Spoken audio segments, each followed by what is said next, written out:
എന്റെ പ്രിയപ്പെട്ട സഹോദരങ്ങളെ, സഹോദരിമാരെ, കൂട്ടുകാരില്ലാത്ത ആരുമില്ല. ആണാകട്ടെ, പെണ്ണാകട്ടെ, പ്രായമുള്ളവരാകട്ടെ, കുട്ടികളാകട്ടെ, ചെറുപ്പക്കാരാകട്ടെ, എല്ലാവർക്കും ഫ്രണ്ട്സുകളുണ്ട്. ഫ്രണ്ട്സുകളില്ലാത്തവർ വളരെ കുറവാ. ഇരിക്കണ എല്ലാവർക്കും ചങ്ങാതിമാരുണ്ട്. ഉസ്താദ്, ഇവൻ എന്റെ ചങ്കാണെന്നാ പറയാ കുട്ടികൾ. ഇവൻ എന്റെ ചങ്കാണ്, എന്റെ ഏറ്റവും അടുത്ത ഫ്രണ്ട് ഇതാണ് എന്ന് നമ്മളിങ്ങനെ പരസ്പരം കൂട്ടുകാർ പറയാറുണ്ട്.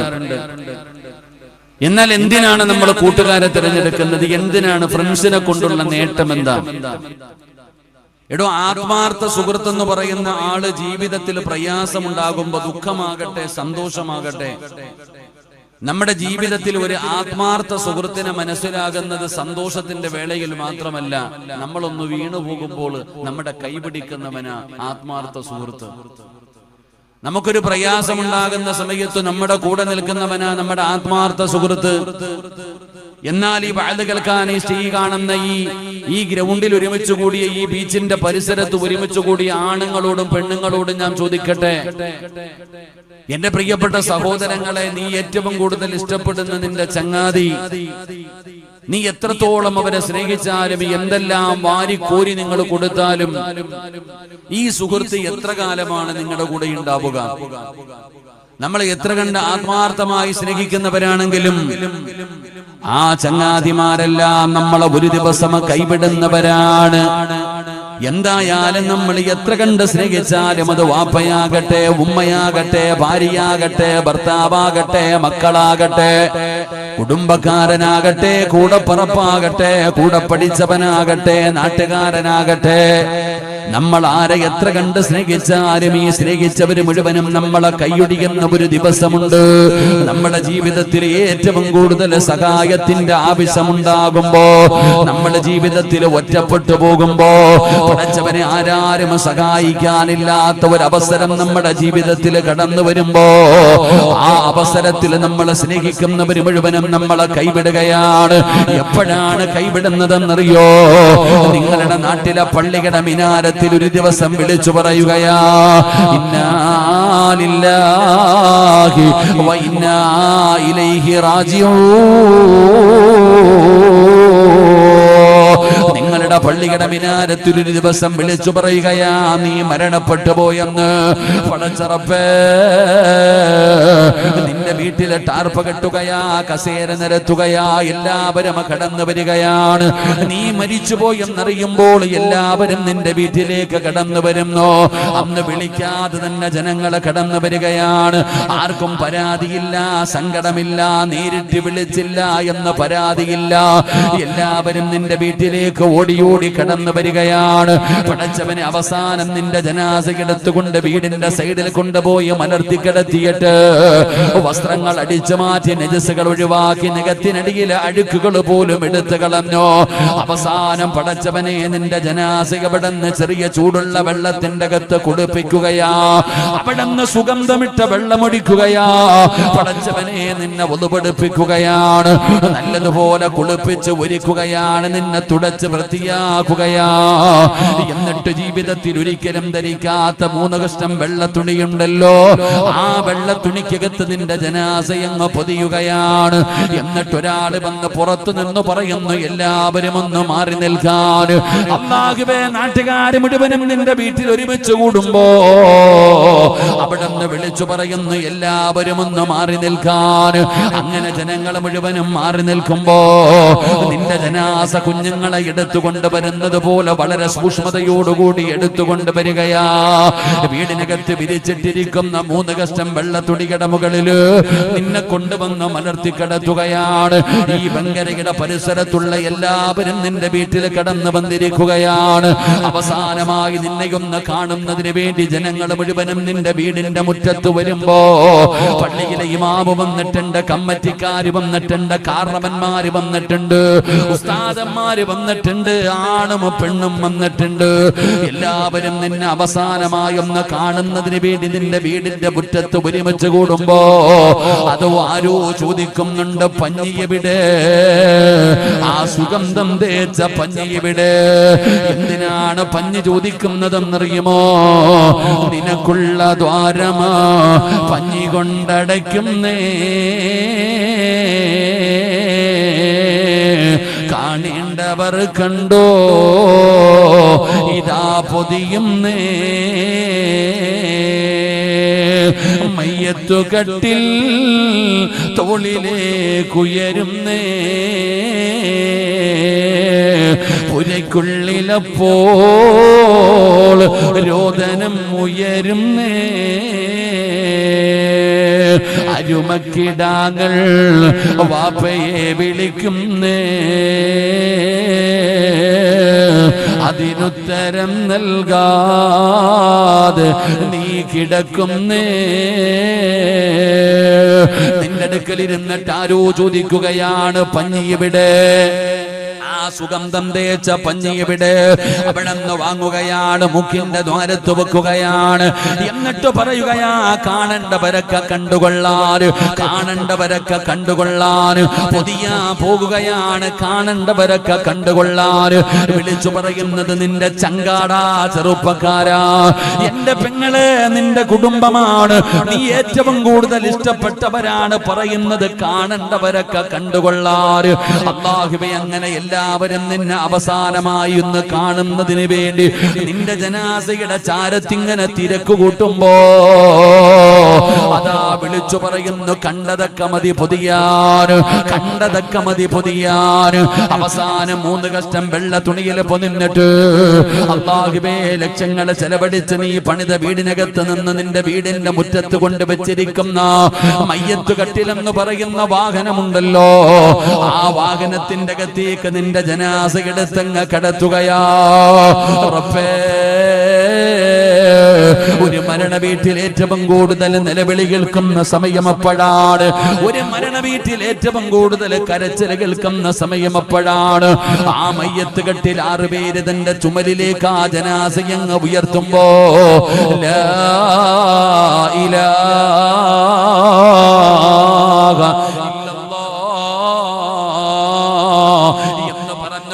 ജനാസ വീടിന്റെ മുമ്പിൽ നിന്ന് ഇങ്ങനെ പള്ളിയിലേക്ക് കൊണ്ടിറങ്ങുമ്പോ എല്ലാവരും കരയുകയാണ്, എല്ലാവരും കരയുകയാണ്. വഅദ് കേൾക്കാമെന്നവരെ ഇങ്ങനെ ഒരു ദിവസം എന്റെയും നിങ്ങളുടെയും വീട്ടിൽ കടന്നു വരുമടോ? ഇതുപോലെ ഒരു ദിവസം നമ്മുടെ വീട്ടിൽ കടന്നു വരികയാണ്. സിറാജിന്റെ ജനാസ കൊണ്ടുപോകുന്ന ഒരു ദിവസമുണ്ട്. ഇരിക്കുന്ന പള്ളിയുടെ പ്രസിഡന്റ് ആകട്ടെ, ഖതീബാകട്ടെ, കമ്മിറ്റിക്കാരാകട്ടെ, ഈ വഅദ് വെച്ചിരിക്കുന്ന ചെറുപ്പക്കാരാകട്ടെ, എടോ ഒരു ദിവസം നമ്മുടെ ജനാസ നമ്മുടെ വീട്ടിൽ നിന്ന് കൊണ്ടിറങ്ങുമ്പോ നാട് മുഴുവനും നിന്നെ കാണാമെന്നിരിക്കുകയാണ്, നാട് മുഴുവനും നിന്നെ കാണാമെന്നിരിക്കുകയാണ്. എന്നാ ആ കാണാമെന്നവര് മുഴുവനും നിന്റെ കൂടെ പള്ളിയിലേക്ക് വരാറില്ല. മരണ വീട്ടിൽ വന്ന ജനങ്ങൾ മുഴുവനും പള്ളിയിൽ മയ്യത്ത് നിസ്കരിക്കാൻ വരാറില്ല. നിന്റെ ജനാസ കൊണ്ടിറങ്ങുമ്പോൾ അവരവരുടെ കാര്യങ്ങൾ നോക്കി പോവുകയാണ്. കുറച്ചുപേര് നിന്റെ കൂടെ വരികയാണ്. അതാ പള്ളിയിൽ കൊണ്ടുവന്നു നിന്റെ ജനാസ നിസ്കരിക്കുകയാണ്. പള്ളി മുഴുവനും നിറഞ്ഞടോ. അല്ലാഹുവിന്റെ പള്ളി മുഴുവനും നിറയുന്ന രീതിയിൽ മയ്യത്ത് നമസ്കാരത്തിന് ആൾക്കാർ പങ്കെടുത്തിരിക്കുകയാണ്. മയ്യത്ത് നമസ്കാരം കഴിയുമ്പോ നിന്റെ ജനാസ എടുക്കുകയാണ്, നിന്റെ പുതിയ വീട്ടിലേക്ക് കൊണ്ടുപോകാൻ. ആ പള്ളിപ്പറമ്പിലെ കബറിലേക്ക് നിന്നെ കബറടക്കുന്നതിന് വേണ്ടി കൊണ്ടിറങ്ങുമ്പോ ആ പള്ളിയിലെ മയ്യത്ത് നിസ്കരിച്ചവര് മുഴുവനും നിന്റെ കൂടെ വരാറില്ല. അവിടുന്ന് കുറച്ചുപേര് മാത്രം നിന്റെ കൂടെ വരികയാണ്, നിന്റെ വീടൊന്ന് കാണാൻ. അങ്ങനെ കൊണ്ടുപോയി കബറിനകത്തേക്ക് നിന്റെ ജനാസ ഇറക്കി വെക്കുകയാണ്. അല്ലാഹുവേ, അതാ മിൻഹാ ഖലഖനാകും വഫീഹാ നുഈദുക്കും നുഈദുകും വമിൻഹാ നുഖ്രിജുകും താറത്തൻ ഉഖ്റാ. പലക നിരത്തിയിട്ട് എല്ലാവരും മണ്ണ് വാരിയിടുകയാണ്. 3 പിടി മണ്ണ് വാരിയിടുകയാണ്. മണ്ണിട്ട് കഴിയുമ്പോ പിന്നെയും അവിടെ നിന്ന് ജനങ്ങൾ പിരിയുകയാണ്. പിന്നെ ന്യൂനപക്ഷമാണ് നിന്റെ ഖബറിന്റെ ചാരത്തുള്ളത്. അവര് മണ്ണ് വെട്ടിയിട്ടു, ചെടികളെ നട്ടുവെച്ചു, വെള്ളമൊഴിച്ചു, ഹതീബ് വന്നു ഫാത്തിഹ ഓതി, സൂറത്തുകൾ ഓതി. അവസാനം അവിടെ നിന്നുകൊണ്ട് നിന്റെ മഗ്ഫിറത്തിനും നിന്റെ മർഹമത്തിനും വേണ്ടി ദുആ ചെയ്യുകയാണ്. അങ്ങനെ എല്ലാവരും നിന്റെ ഖബറിന്റെ ചാരത്ത് നിന്ന് ദുആ ചെയ്തിട്ട് അവസാനം എല്ലാവരും നിന്നോടും എന്നോടും പറയുന്ന ഒരു വാക്കുണ്ട്, അസ്സലാമു അലൈക്കും യാ ദാറ ഖൗമുൽ മുഅ്മിനീൻ വഇന്നാ ഇൻഷാ അല്ലാഹു ബികും ലാഹിഖൂൻ. ആ പള്ളിപ്പറമ്പിൽ 6 അടി മണ്ണിനകത്ത് എന്നെയും നിങ്ങളെയും കൊണ്ടുപോയി കിടത്തിയിട്ട് എല്ലാവരും പറയുന്നു മഅസ്സലാമാ മഅസ്സലാമാ. എവിടെ കൊണ്ടുവച്ചിട്ടാടാ ചെറുപ്പക്കാരാ? നിനക്ക് ഒറ്റയ്ക്ക് ജീവിച്ച ശീലമില്ല, നിനക്ക് ഒറ്റയ്ക്ക് ജീവിച്ച ശീലമില്ല. പടച്ചവനെ, ഞാനും നിങ്ങളും ഒറ്റയ്ക്ക് ജീവിച്ചിട്ടില്ലടോ. മഹാനായ സയ്യിദുനാ ഉസ്മാൻ ഇബ്നു അഫ്ഫാൻ റളിയല്ലാഹു തആല അൻഹു തന്റെ ജീവിതത്തിൽ ഏറ്റവും കൂടുതൽ കരയുന്നത് എപ്പോഴെന്നറിയോ? നരകം പറയുമ്പോഴല്ല, മസ്റ പറയുമ്പോഴല്ല, സിറാത്ത് പറയുമ്പോഴല്ല, ഹിസാബ് പറയുമ്പോഴല്ല, അല്ലാഹുവിന്റെ ഭയാനകമായ അദാബുകളെ കുറിച്ച് പറയുമ്പോഴല്ല. ഉസ്മാൻ തങ്ങൾ തന്റെ താടിരോമത്തിലൂടെ കണ്ണുനീര് ഒഴുകുന്ന രീതിയിൽ ജീവിതത്തിൽ ഏറ്റവും കൂടുതൽ കരയുന്നത് എപ്പോഴെന്നറിയോ? ഖബറിനെ കുറിച്ച് പറയുമ്പോഴാ, ഖബർ കാണുമ്പോഴാ. ഖബർ കാണുമ്പോ ഉസ്മാൻ തങ്ങളുടെ കണ്ണിലൂടെ കണ്ണുനീരിങ്ങനെ ഒഴുകുകയാണ്.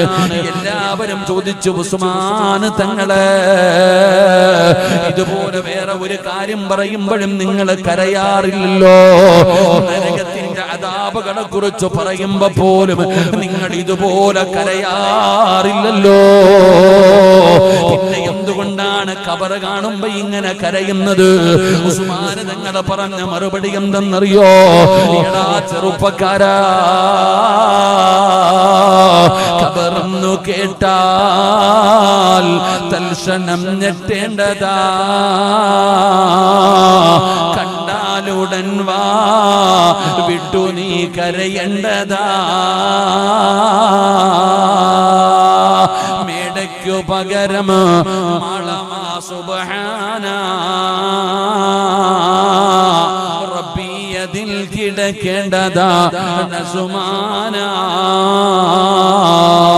ഖബറിനെ കുറിച്ച് പറയുന്നത് കേട്ടാലേ പേടിക്കണമെന്നാണ്, ഖബർ കണ്ടാ കരയണമെന്നാണ്. പടച്ചവനെ, ഞങ്ങളുടെ പറയുന്ന നമ്മുടെ ജീവിതത്തിൽ ഒറ്റയ്ക്ക് പോയി കിടക്കുന്ന ഒരേ ഒരു സ്ഥലമേ ഉള്ളൂ. സിറാജിന്റെ കൂടെ വാപ്പയുണ്ടായിരുന്നോ, ഉമ്മയുണ്ടായിരുന്നോ, കൂടപ്പറപ്പുണ്ടായിരുന്നോ, കൂട്ടുകാരുണ്ടായിരുന്നോ, ഭാര്യയുണ്ട്, മക്കളുണ്ട്. സിറാജ് എവിടെ പോയാലും കൂടെ ആളുണ്ടോ. സിറാജ് നാളെ മസ്റയിൽ ചൊല്ലുമ്പോ അവിടെയും ഒറ്റയ്ക്കല്ല. അല്ലാഹുവേ, സ്വർഗത്തിലാണെങ്കിലും സിറാജ് ഒറ്റയ്ക്കല്ല, നരകത്തിലാണെങ്കിലും സിറാജ് ഒറ്റയ്ക്കല്ല. സിറാജ് തന്റെ ജീവിതത്തിൽ ഒറ്റയ്ക്ക് പോയി കിടക്കുന്ന ഒരേ ഒരു സ്ഥലമേ ഉള്ളൂ. അത് എവിടെയാ?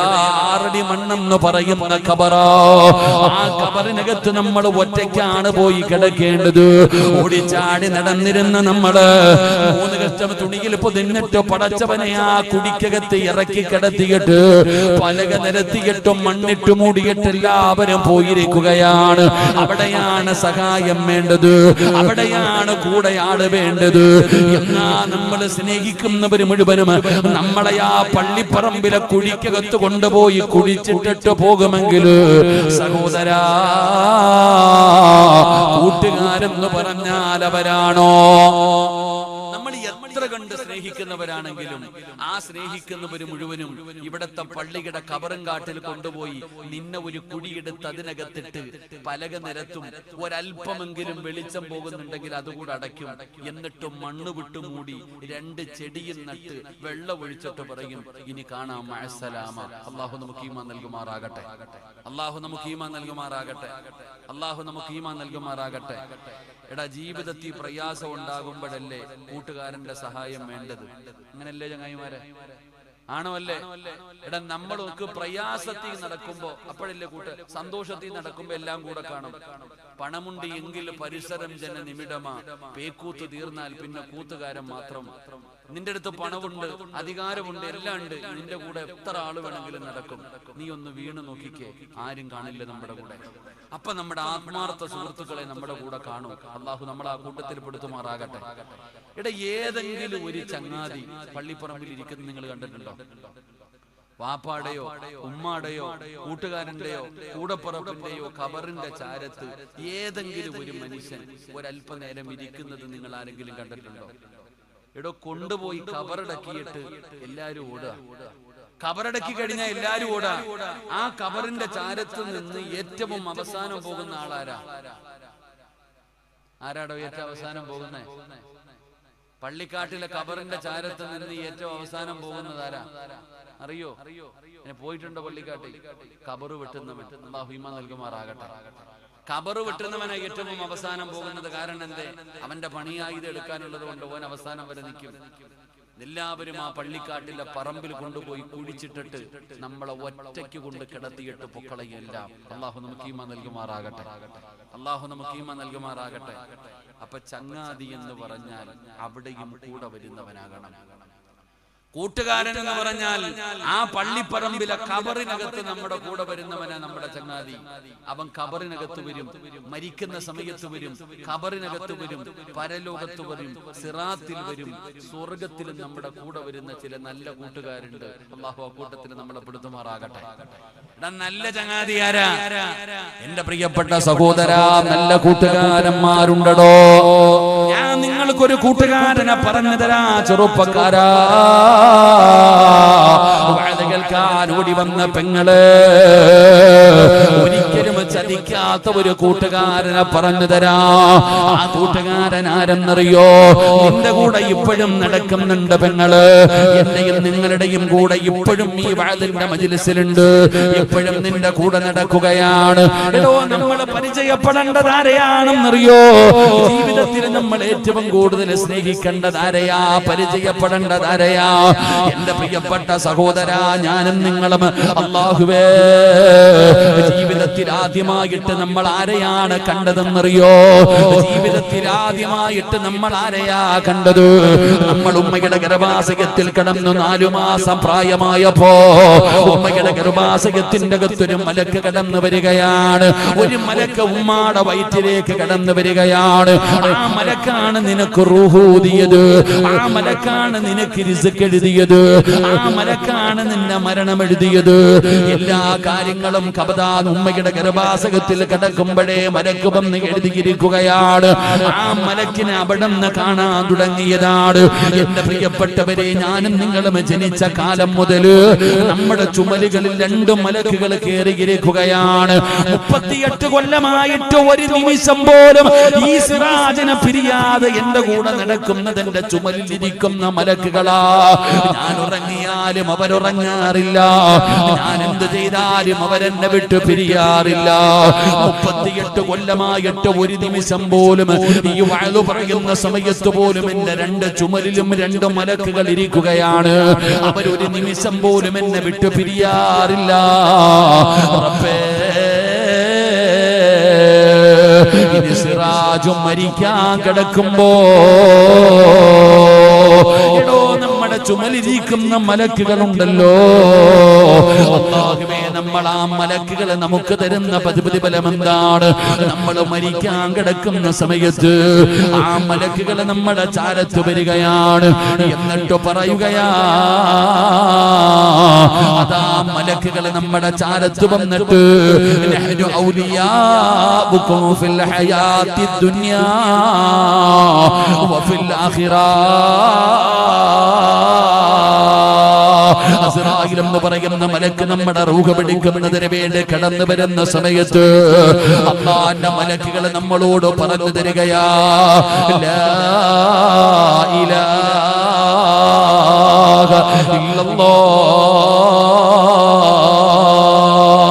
നമ്മൾ മരിക്കാൻ കിടക്കുന്ന സമയത്ത് ശഹാദത്ത് കലിമ പറഞ്ഞു തരികയാ. വാപ്പയല്ല, ഉമ്മയല്ല, ഭാര്യയല്ല, മക്കളല്ല, കൂടപ്പറപ്പല്ല, കുടുംബക്കാരനല്ല, കൂടെ പഠിച്ചവനല്ല, അല്ലാഹുവിന്റെ മലക്കുകളുണ്ടല്ലോ. ആ മലക്കുകൾ നിനക്ക് ശഹാദത്ത് കലിമ പറഞ്ഞു തരികയാണ്. നീ ലോകത്തോട് വിട പറഞ്ഞു കഴിഞ്ഞാ പടച്ചവനെ ആദ്യം കരയുന്നത് ആരാണെന്നറിയോ? നമ്മുടെ ചുമലിരിക്കുന്ന മലക്കുകൾ കരയുകയാ. നമ്മുടെ ചുമലിലിരിക്കുന്ന മലക്കുകൾ കരയുകയാ. ആ മലക്കുകൾ പടച്ചവനെ സിറാജ് എന്നെ വിട്ട് പിരിഞ്ഞല്ലോ അല്ലാ. മലക്കുകൾ കരയുകയാണ്, മലക്കുകൾ കരയുകയാണ്.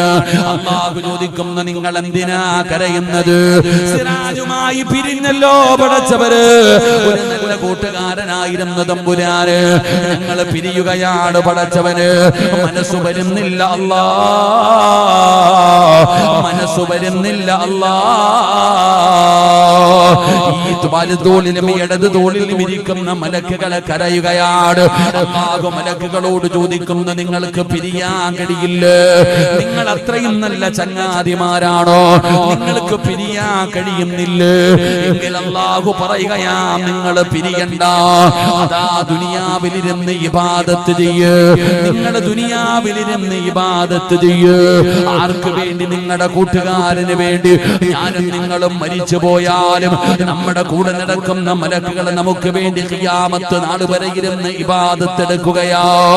അതിന്റെ പ്രതിഫലം അല്ലാഹു നമുക്ക് തരുമെന്ന് ഹദീസ് പഠിപ്പിക്കുമ്പോ എന്റെ പ്രിയപ്പെട്ട ചെറുപ്പക്കാരോട്, പെങ്ങന്മാരോട് പറയുകയാ, ആരെയാണ് കൂട്ടുകാരാക്കേണ്ടതെന്നറിയോ? അല്ലാഹുവേ, ഈ ലോകത്തിന്റെ അധിപനായ പടച്ചറപ്പുണ്ടല്ലോ, ആ അല്ലാഹുവിന്റെ സൈന്യമായ ആ അല്ലാഹുവിന്റെ മലക്കുകളുണ്ടല്ലോ, ആ മലക്കുകളെ കൂട്ടുകാരാക്കിയ പെരുവഴിയിലെ കളയില്ലടാ ചെറുപ്പക്കാരാ. പ്രയാസമുണ്ടാകുമ്പോ നിന്നെ ഒറ്റപ്പെടുത്താറില്ല. പെങ്ങളെ, കബറിനകത്ത് കൂടെ വരുമ്പോള്, പള്ളിപ്പറമ്പിൽ 6 അടി മണ്ണിനകത്ത് കിടക്കുമ്പോഴും ദുനിയാവിലിരുന്ന് നിനക്ക് വേണ്ടി ഇബാദത്ത് ചെയ്തിട്ട് അതിന്റെ പ്രതിഫലം നിന്റെ കബറിലേക്ക് ആ മലക്കുകൾ നിനക്ക് ഹദിയ ചെയ്യുകയാ. നാളെ പടച്ച റബ്ബിന്റെ പരലോകത്തും അവര് കടന്നു വരികയാണ്, സിറാത്തിലും അവര് കടന്നു വരികയാണ്. സ്വർഗം വരെ ആ മലക്കുകൾ നിന്റെ കൈപിടിച്ച് കൊണ്ടുപോകുമെന്ന് നബിതങ്ങൾ പഠിപ്പിക്കുമ്പോ എന്റെ പ്രിയപ്പെട്ട സഹോദരാ, ഈ സദസ്സിലിരിക്കുന്ന ചില വിവിഐപികളെ ഞാൻ പറഞ്ഞു തരാ. ഈ സദസ്സിലിരിക്കുന്ന ചില വിവിഐപികളെ ഞാൻ പറഞ്ഞു തരാ. ഈ നാട്ടുകാർക്ക് മുഴുവനും നിന്നെ അറിയണമെന്നില്ല. എന്നാൽ ഈ സദസ്സിലിരിക്കുന്ന ചില വിവിഐപികളുണ്ട്. അവരുടെ പേരെന്താണ്? അവരുടെ ശബ്ദമേതാണ്? അവരുടെ വീടേതാണ്? ഈ സദസ്സിലിരിക്കുന്ന ചിലര് അല്ലാഹുവിന്റെ മലക്കുകൾക്ക് നല്ല പരിചയമുണ്ടെന്ന് ആദരവായ പ്രവാചകൻ നബി മുഹമ്മദ് മുസ്തഫ സല്ലല്ലാഹു അലൈഹി വസല്ലമ തങ്ങൾ പറയുന്നു, ഈ സദസ്സിലിരിക്കുന്ന ചിലരെ ചിലപ്പോ നിങ്ങൾക്കറിയില്ലായിരിക്കും, ഈ നാട്ടുകാർക്ക് അറിയില്ലായിരിക്കും. ഈ സദസ്സിലിരിക്കുന്ന ചിലരുടെ പേര്, അവരുടെ വീട്, അവരുടെ ശബ്ദം അല്ലാഹുവിന്റെ മലക്കുകൾക്ക് അറിയാം. നിന്റെ പേര് ചോദിച്ച മലക്കുകൾ വരെ പറയും എനിക്കറിയാമെന്ന്. അല്ലാഹു ആ കൂട്ടത്തിൽ നമ്മളെ പെടുത്തുമാറാകട്ടെ. അല്ലാഹു ആ കൂട്ടത്തിൽ നമ്മളെ പെടുത്തുമാറാകട്ടെ. എടോ, ഈ നാട്ടുകാരോട് നിന്റെ പേര് ചോദിച്ചാൽ അറിയണമെന്നില്ല, നിന്റെ വീട് ചോദിച്ചാൽ അറിയണമെന്നില്ല, നിന്റെ ശബ്ദം കേട്ടാൽ അറിയണമെന്നില്ല. പക്ഷെ അല്ലാഹുവിന്റെ മലക്കുകൾക്ക് പരിചയമുള്ള ചില വിവിഐപികൾ ഈ കൂട്ടത്തിലുണ്ട്. അല്ലാഹു ആ കൂട്ടത്തിൽ നമ്മളെ പെടുത്തുമാറാകട്ടെ. അല്ലാഹു ആ കൂട്ടത്തിൽ നമ്മളെ പെടുത്തുമാറാകട്ടെ. അപ്പൊ അല്ലാഹുവിന്റെ മലക്കുകളുടെ കൂട്ടുകാരാരാ?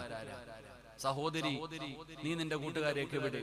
എന്നിട്ട് നിന്നെ മലക്കുകൾക്ക് അറിയുമോ എന്ന് നീ ചിന്തിക്ക്. നിന്റെ ശബ്ദം പോലും മലക്കുകൾക്ക് അറിയാം. നിന്റെ ശബ്ദം പോലും നീ ദുആ ചെയ്യുമ്പോ മലക്കുകൾ അല്ലാഹുവോട് പറയും, ഇന്ന ആളാണ് ദുആ ചെയ്യുന്നത്, ഖദീജയാണ്, ആയിഷയാണ്, ഫാത്തിമയാണ്, ആമിനയാണ്, നഫീസയാണ്, സ്വീകരിക്കണേ അല്ലാഹ് എന്ന് മലക്കുകൾ അല്ലാഹുവിനോട് പറയും. അല്ലാഹു ആ കൂട്ടത്തിൽ നമ്മളെ പെടുത്തുമാറാകട്ടെ. അല്ലാഹു ആ കൂട്ടത്തിൽ നമ്മളെ പെടുത്തുമാറാകട്ടെ. അപ്പൊ അല്ലാഹുവിന്റെ മലക്കുകൾക്ക് പരിചയമുള്ള ഒന്നാമത്തെ ആളാരാ? ബക്കറ്റ് എടുക്കാറായോ? ആദ്യം അങ്ങ് എടുത്താൽ തീരുവല്ലോ. ഇൻഷാ അല്ലാഹ്. സദഖത്തു റദ്ദുൽ ബലാ, സദഖ വിപത്തുകളെ തട്ടിമാറ്റുമെന്നാണ്. ഏത് മാരകമായ രോഗത്തെയും തട്ടിമാറ്റാൻ എന്തിന് പവറുണ്ട്? സദഖയ്ക്ക് പവറുണ്ട്. നമ്മൾ കൊടുക്കുന്നത് ചെറുതാകട്ടെ വലുതാകട്ടെ. ഉസ്താദെ 10 രൂപ, ചങ്ങായി 10 രൂപ എന്ന് പറഞ്ഞ നിസ്സാരമല്ല. 1 രൂപ ഒരാൾ സദഖ കൊടുക്കണമെങ്കിൽ 70 ശൈത്താനെ പരാജയപ്പെടുത്തണം. 70 ശൈത്താന്മാര് കയ്യെ പിടിച്ചിട്ട് പറയും കൊടുക്കരുത്, വീട് വെക്കണം, മക്കളെ കെട്ടിക്കണം, ഭക്ഷണം വേണം, പഠിപ്പിക്കണം, ഇങ്ങനെ പലതും നമ്മളോട് പറയും. ആ 70 ശൈത്താന്മാരെ പരാജയപ്പെടുത്തിയാലേ 1 രൂപ സദഖ കൊടുക്കാൻ കഴിയും. അപ്പൊ 10 രൂപ കൊടുക്കണമെങ്കിൽ എത്ര ശൈത്താനെ പരാജയപ്പെടുത്തണം? അതുകൊണ്ട് എല്ലാവരും ഒന്ന് മുകളിലേക്ക് നോക്കിക്കേ. എടോ, മുകളിലേക്ക് നോക്കാൻ. ആകാശം കാണുന്നുണ്ടോ? കണ്ടതാത്തമാരെ മുകളിലോട്ട് നോക്കിയേ. ആകാശം കണ്ടോ? എന്നാ നിന്റെയും ആകാശത്തിന്റെയും ഇടയിൽ ഒരു മലക്ക് നിൽക്കുന്നുണ്ട്. ഈ സംഘാടകർ ബക്കറ്റുമായി നിന്റെ മുമ്പിൽ വരുമ്പോ നീ തല ഉയർത്തി നോക്കണം. ഒരു മലക്ക് നിന്റെ തലയുടെ മുകളിൽ നിൽക്കുന്നുണ്ട്. അള്ളാഹു തന്നതിൽ നിന്നൊരൽപ്പം എടുത്തിട്ട് നീ ആ ബക്കറ്റിന്റെ അകത്തിട്ടാൽ ആ മലക്ക് ദുആ ചെയ്യും, ഉള്ളതിൽ പങ്കു കൊടുത്തു പടച്ചവനെ നീ ബർക്കത്ത് ചെയ്യണേ അല്ലാഹ്. ഖതീബല്ല, തങ്ങളല്ല, ഉസ്താദന്മാരല്ല, പ്രവാചകന്മാരല്ല, അള്ളാഹുവിന്റെ മലക്കുകൾ നിനക്ക് ദുആ ചെയ്യും ബർക്കത്തിന് വേണ്ടി. അള്ളാഹു നമുക്ക് ഈമാൻ നൽകുമാറാകട്ടെ. ബക്കറ്റ് വായിട്ട് വരുമ്പോ നീ പൊട്ടം കളിച്ചാലോ, കണ്ട പരിചയം പോലും ഇല്ല, അങ്ങോട്ടും ഇങ്ങോട്ടും നോക്കിക്കൊണ്ടിരുന്നാലോ ആ മലക്ക് ദുആ ചെയ്യും, നീ കൊടുത്തിട്ടും ഇവൻ കൊടുത്തില്ല അല്ലാഹ്. അവന്റെ കയ്യിൽ പൈസ ഉണ്ട് റഹ്മാനെ, പള്ളിക്ക് വേണ്ടി പടച്ചവനെ ഒരൽപ്പം ഇടാൻ പറഞ്ഞിട്ട് അവൻ ഇടുന്നില്ല പടച്ചവനെ. ഇവൻ പിടിച്ചു വെച്ചതുപോലെ നീയും പിടിച്ചു വെക്കണേ അല്ലാഹ്. അല്ലാഹു കാത്തിരക്ഷിക്കുമാറാകട്ടെ. അല്ലാഹ് എങ്ങാനും പിടിച്ചു വെച്ചാ നമ്മുടെ ജീവിതത്തിലെ ബർക്കത്ത് നഷ്ടപ്പെട്ടു പോകും. അതുകൊണ്ട് അല്ലാഹുവിനോട് പറ, എന്തെങ്കിലും മാരകമായ രോഗത്തിന്റെ അണുക്കൾ എന്റെ ശരീരത്തിലുണ്ടെങ്കിൽ ഈ കൊടുക്കുന്ന സദഖയുടെ ബർക്കത്ത് കൊണ്ട് എന്നെ രക്ഷപ്പെടുത്തണം, എന്റെ രോഗം മാറ്റണം, എന്നെ അറുത്തു മുറിക്കരുത്, എന്റെ കൈകാല് മുറിച്ചു മാറ്റരുത്, എന്നെ രക്ഷപ്പെടുത്തണേ എന്ന നല്ല ഒരു നിയത്തോടെ അൽഹംദുലില്ലാഹ് ഹിന്ദു മസ്ജിദിന് വേണ്ടി നിങ്ങളെ കൊണ്ട് കഴിയുന്ന ഒരു ഹദിയ കൊടുക്ക്. അല്ലാഹു കബൂലാക്കുമാറാകട്ടെ. 3 സ്വലാത്ത് സല്ലല്ലാഹു اللهم صل على محمد يا رب صل عليه وسلم ان شاء الله. അല്ലാഹു കബൂലാക്കുമാറാകട്ടെ. എന്റെ പ്രിയപ്പെട്ട സഹോദരങ്ങളെ, ഒന്നാമതായിട്ട് അല്ലാഹുവിന്റെ മലക്കുകൾക്ക് പരിചയമുള്ള ആളാരാ? മഹാനായ ആദരവായ പ്രവാചകൻ നബി മുഹമ്മദ് മുസ്തഫ. ആദരവായ പ്രവാചകൻ നബി മുഹമ്മദ് മുസ്തഫ സല്ലല്ലാഹു അലൈഹി വസല്ലമ തങ്ങളുടെ മുമ്പിലേക്ക് മുഖറബുൽ അംലാഖ് മലക്ക് ജിബ്രീൽ അലൈഹിസ്സലാം അല്ലാഹുവിന്റെ പ്രവാചകന്റെ മുമ്പിൽ മനുഷ്യന്റെ രൂപത്തിൽ കടന്നു വന്നിരിക്കുകയാണ്. അല്ലാഹുവിന്റെ പ്രവാചകനും ജിബ്രീലും ഇങ്ങനെ സംസാരിച്ചു കൊണ്ടിരിക്കുകയാണ്. നബി തങ്ങളും ജിബ്രീലും ഇങ്ങനെ സംസാരിച്ചു കൊണ്ടിരിക്കുമ്പോ അല്ലാഹുവിന്റെ പ്രവാചകന്റെ മുമ്പിലൂടെ ഒരു സ്വഹാബി ഇങ്ങനെ നടന്നു പോവുകയാണ്. അല്ലാഹുവേ, മഹാനായ അബൂദർ റളിയല്ലാഹു തആല അൻഹു, അബൂദർ എന്ന് പറയുന്ന പാവപ്പെട്ടവനായ സ്വഹാബി നബി തങ്ങളുടെ മുമ്പിലൂടെ നടന്നു പോവുകയാണ്. അബൂദർ ചിന്തിച്ചു, അല്ലാഹ്, നബി തങ്ങൾ എന്തോ വലിയ കാര്യം ചർച്ച ചെയ്തുകൊണ്ടിരിക്കുകയാണ്, എന്തോ വലിയ ചർച്ച നടന്നുകൊണ്ടിരിക്കുകയാണ്. ഇടയിൽ കയറി സലാം പറയണ്ട.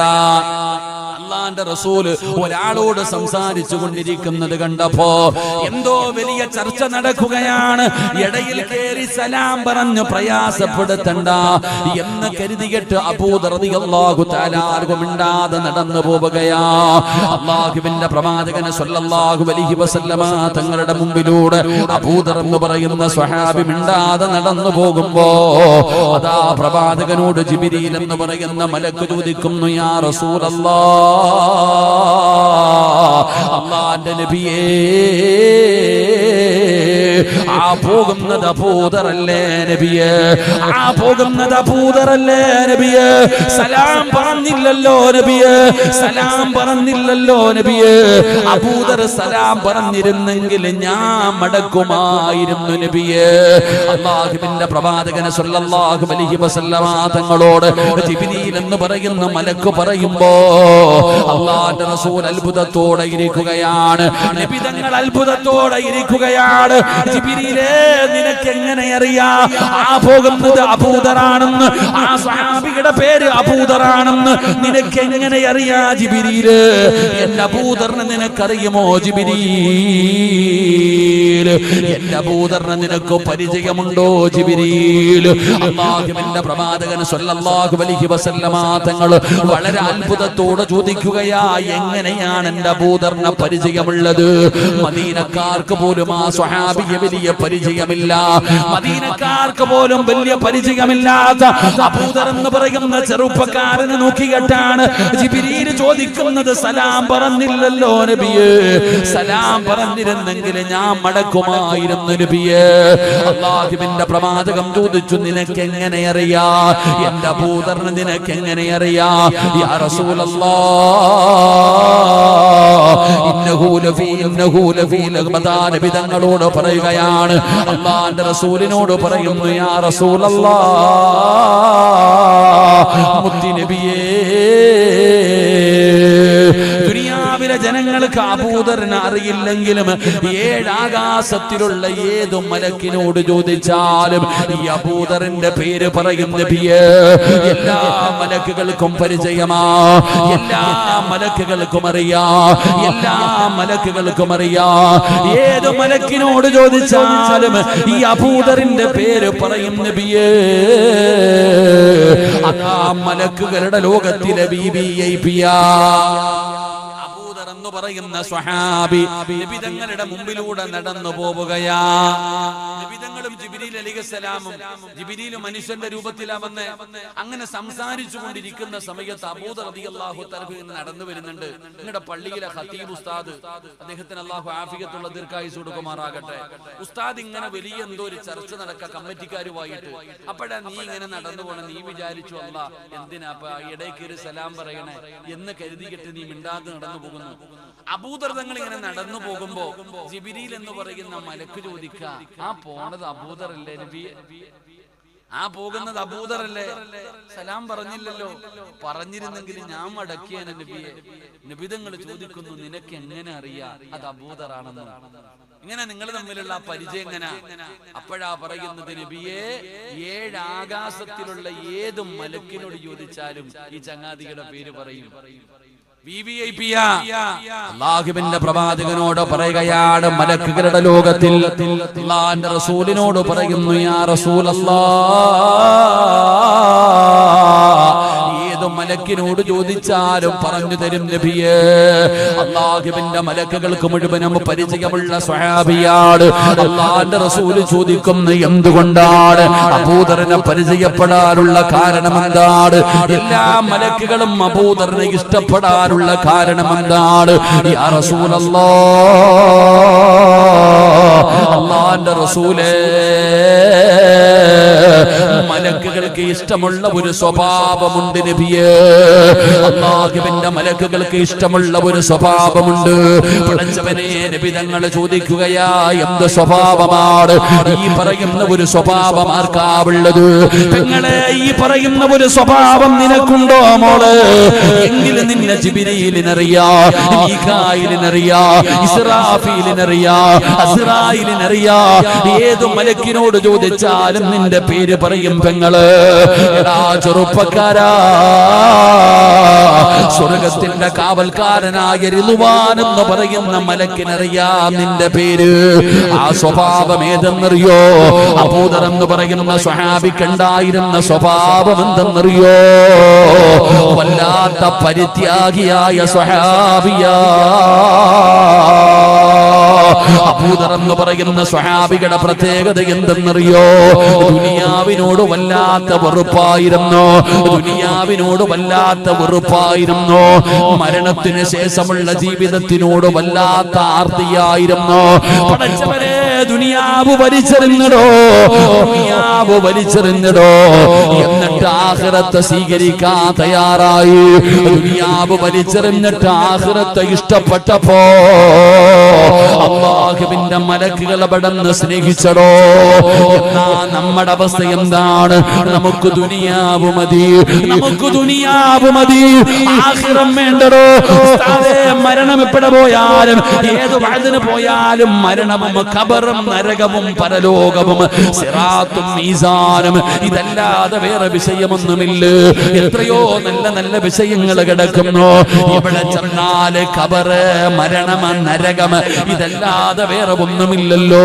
പേടിയാടോ, നമുക്കത് കേൾക്കുന്നത് പോലും ഇഷ്ടമല്ലടോ. നമ്മൾ മരണ വീട്ടിൽ പോലും പോകാത്തവരാണ്. കാരണം നമുക്ക് വെറുപ്പാടോ, നമുക്ക് വെറുപ്പാടോ. നമുക്ക് വേണ്ടത് ദുനിയാവാട്. ദുനിയാവ് വെട്ടിപ്പിടിക്കണം, ഒരുപാട് പണമുണ്ടാക്കണം, ആസ്വദിച്ച് നടക്കണം, ജീവിതം ആസ്വദിക്കാനുള്ളതാണ്. ഇന്നത്തെ ചെറുപ്പക്കാര് പറയുന്നത് ഉസ്താദേ, ജീവിതം ആസ്വദിക്കാനുള്ളതാ, നിങ്ങൾ പറയുന്നത് പോലെ ജീവിക്കാനുള്ളതല്ല. എവിടെയോ സ്വപ്നലോകത്താ നിങ്ങളൊക്കെ ജീവിക്കുന്നത്. സ്വർഗമുണ്ടെന്നും മരണത്തിന് ശേഷം ജീവിതമുണ്ടെന്നൊക്കെ പറയുന്നല്ലോ ഉസ്താദേ. ജീവിതം ആസ്വദിക്കാനുള്ളതാണ്. എത്ര വഅദ് പറഞ്ഞാലും ഞങ്ങൾ മാറില്ല ഉസ്താദ്, എത്ര വഅദ് പറഞ്ഞാലും ഞങ്ങൾ മാറില്ല ഉസ്താദ് എന്ന് പറഞ്ഞു നടക്കുന്ന ചെറുപ്പക്കാരാ, പെങ്ങളെ, ആരാ പറഞ്ഞത് ജീവിതം ആസ്വദിക്കാനുള്ളതാണെന്ന്? ജീവിതം ആസ്വദിക്കാനുള്ളതെന്ന് ആരാ നിനക്ക് പറഞ്ഞു തന്നത്? ഒരിക്കലും ചിന്തിക്കല്ലേ പെങ്ങള്. അല്ലാഹു നിന്നെ സുഖിക്കാനല്ല സൃഷ്ടിച്ചിരിക്കുന്നത്. വമാ ഖലഖതുൽ ജിന്ന വൽ ഇൻസ ഇല്ലാ ലിയഅ്ബുദൂൻ. അല്ലാഹുവിന്റെ വിശുദ്ധമായ ഖുർആൻ പറയുന്നു, നിനക്കൊക്കെ തോന്നുന്നത് പോലെ ജീവിക്കാനല്ലടാ. കണ്ണുകുടിച്ച്, കഞ്ചാവടിച്ച്, പെണ്ണ് പിടിച്ച്, സുഖിച്ച്, ആസ്വദിച്ച്, ഇഷ്ടമുള്ളത് തിന്നും കുടിച്ചും ആസ്വദിച്ചും നടക്കാനല്ല. നിനക്കൊക്കെ തോന്നിയതുപോലെ നടക്കാനല്ല എന്റെ പെങ്ങള്. ഔറത്ത് മറയ്ക്കാതെ നിനക്കൊക്കെ ഫർദ ഇട്ടുകൊണ്ട് ഏതു പേക്കൂത്തും കാണിച്ചിട്ട് എങ്ങനെയും നടക്കാമെന്ന് നീയൊക്കെ കരുതുന്നുണ്ടെങ്കിൽ അല്ലാഹു പറയുന്നു, നിന്നെയൊക്കെ ഞാൻ പടച്ചിരിക്കുന്നത് അതിനു വേണ്ടിയല്ല. ഞാൻ പറയുന്നത് അനുസരിക്കണം. നീയൊക്കെ എന്റെ അടിമകളാണ്. എടാ സിറാജ്, നീ എന്റെ അടിമയാടാ. അല്ലാഹു എന്നോട് പറയുന്നു, നീ എന്റെ അടിമയാണെന്ന്. നിന്നെ ഞാൻ പടച്ചിരിക്കുന്നത് ഞാൻ പറയുന്നത് പോലെ ജീവിക്കാരാ.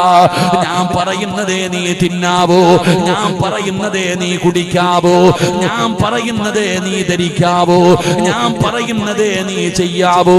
അല്ലാഹു സുബ്ഹാനഹു വ തആല നമ്മളോട് അതിരുകൾ വെച്ചിരിക്കുകയാണ്. അല്ലാഹു പറയുന്നത് പോലെ വേണം ജീവിക്കാൻ. യജമാനം പറയുന്നത് പോലെ വേണം അടിമ ജീവിക്കാൻ. അല്ലാതെ പടച്ചവനെ മറന്നുകൊണ്ട് ധിക്കാരികളെ പോലെ, അഹങ്കാരികളെ പോലെ അല്ലാഹു ചെയ്തിരുന്ന അനുഗ്രഹങ്ങൾ മുഴുവനും രണ്ട് കൈയും നീട്ടി സ്വീകരിച്ചിട്ട് ആ പടച്ചവനെ പുറങ്കാല് കൊണ്ട് ചവിട്ടിക്കെട്ട് നിനക്കൊക്കെ തോന്നിവാസികളെ പോലെ ജീവിക്കാനാണ് നിങ്ങളുടെയൊക്കെ ആഗ്രഹമെങ്കിലോ ചെറുപ്പക്കാരാ. സിറാജേ, നീയൊക്കെ എത്ര തലകുത്തി കിടന്ന് വഅദ് പറഞ്ഞാലും ഞങ്ങള് മാറില്ല, ഞങ്ങള് മാറില്ല. മാറണ്ടടാ ചെറുപ്പക്കാരാ. ആസ്വദിച്ച് നടന്നോ മോനെ, ജീവിതം ആസ്വദിച്ച് നടന്നോ മോനെ. നീയൊക്കെ എങ്ങനെ വേണമെങ്കിലും നടക്കടാ ചെറുപ്പക്കാരാ. എന്റെ വഅദ് കേൾക്കാമെന്ന പെങ്ങള്, ഇന്ന് ഫർദ നിനക്കൊരു കേവലം ഒരു മറയാ പൊന്നുമോള്. പടച്ചവനെ, എന്റെ പ്രിയപ്പെട്ട സഹോദരിമാരോട്, ഇന്ന് ഫർദ മറയാടോ. ഈ ഫർദ ഇട്ടുകൊണ്ട് എന്തെല്ലാം തോന്നിവാസങ്ങളാണ് കാണിക്കുന്നത്. കണ്ടാ സഹിക്കാൻ കഴിയാത്ത രീതിയിലുള്ള ജീവിതമാണ് എന്റെ ചെറുപ്പക്കാരാ. കള്ളുകുടിക്കാര്, കഞ്ചാവടിക്കാര്, മയക്കുമരുന്ന് ഉപയോഗിക്കാൻ ഭയമില്ലടാ മോര്. കുറ്റിവീടി വലിക്കുന്നത് പോലെ വലിച്ചുകൊണ്ട് നടക്കുന്ന ചെറുപ്പക്കാരാ. ഉസ്താദേ, നിങ്ങളൊന്ന് വലിച്ചു നോക്ക്. എന്തൊരു രസമാണെന്നറിയോ, എന്തൊരു സുഖമാണ്. എവിടെയാണെന്നറിയോ? എടാ വേണ്ടടാ ചെറുപ്പക്കാരാ, എന്റെ പ്രിയപ്പെട്ട മക്കളോട് പറയുന്നു, ജീവിതം ആസ്വദിക്കാനുള്ളതല്ല, ജീവിതം സുഖിക്കാനുള്ളതല്ല. ഞങ്ങളൊക്കെ നരകമുണ്ടെന്ന് പറയുമ്പോ നിങ്ങൾ ഞങ്ങളോട് ചോദിക്കുന്നു, എവിടെയാ നരകമിരിക്കുന്നത്? സിറാജേ, ആകാശത്തിന്റെ മുകളിലാണോ, ഭൂമിയുടെ അടിയിലാണോ, അതോ കടലിലാണോ? എവിടെയാ സിറാജേ അല്ലാഹു നരകം പടച്ചു വെച്ചിരിക്കുന്നതെന്ന് ചോദിക്കുന്ന എന്റെ പ്രിയപ്പെട്ട യുവത്വേ, വിശ്വാസം വരുന്നില്ലേടാ മോനെ? ചെറുപ്പക്കാരാ, നിസ്കരിക്കാൻ പറയുമ്പോ, നല്ല കാര്യങ്ങൾ ചെയ്യാൻ പറയുമ്പോ നിങ്ങൾക്കൊക്കെ വിശ്വസിക്കാമല്ലാത്ത മടിയാണ്. കളിയാക്കുകയല്ലേ, പരിഹസിക്കുകയല്ലേ? എങ്കിലും ബുദ്ധി കൂടി എന്റെ ചെറുപ്പക്കാരനോട് ചോദിക്കട്ടെ, ഒരുപാട് വ്യത്യാസമുള്ള പെങ്ങള്, നരകം എവിടെയാണെന്ന് കാണണോ മോളെ? അല്ലാഹുവിന്റെ നരകം നിനക്കൊക്കെ കാണണോ? എങ്കിലും കൊണ്ടുവരുവടി പൊന്നുമോള്. നിന്റെ കണ്ണിന്റെ ഉള്ളില് അല്ലാഹു സുബ്ഹാനഹു വ തആല നരകത്തെ കൊണ്ടുവരുന്ന ഒരു ദിവസമുണ്ടടാ. കാണുമടാ ചെറുപ്പക്കാരാ, എന്റെ യുവത്വത്തോട് പറയുകയാണ്, 3000 കൊല്ലം അല്ലാഹു കത്തിച്ച ഭയാനകമായ നരകമുണ്ടല്ലോ. ആ നരകത്തെ അല്ലാഹു നിന്റെ കണ്ണിന്റെ മുമ്പിൽ കൊണ്ടുവരുമടാ ചെറുപ്പക്കാരാ. എപ്പോഴാണെന്നറിയോ? ഇസ്രാഫീൽ എന്ന് പറയുന്ന മലക്ക്, സൂർ എന്ന് പറയുന്ന കാഹളത്തിൽ രണ്ടാമത് മോതുന്ന ഒരു ദിവസമുണ്ടടാ പൊന്നുമോര്. അന്ന് ഭയങ്കര പള്ളിയുടെ ഖബർസ്ഥാനിൽ നിന്ന് നീയൊക്കെ എഴുന്നേറ്റ് വരുന്ന ഒരു ദിവസമുണ്ട്.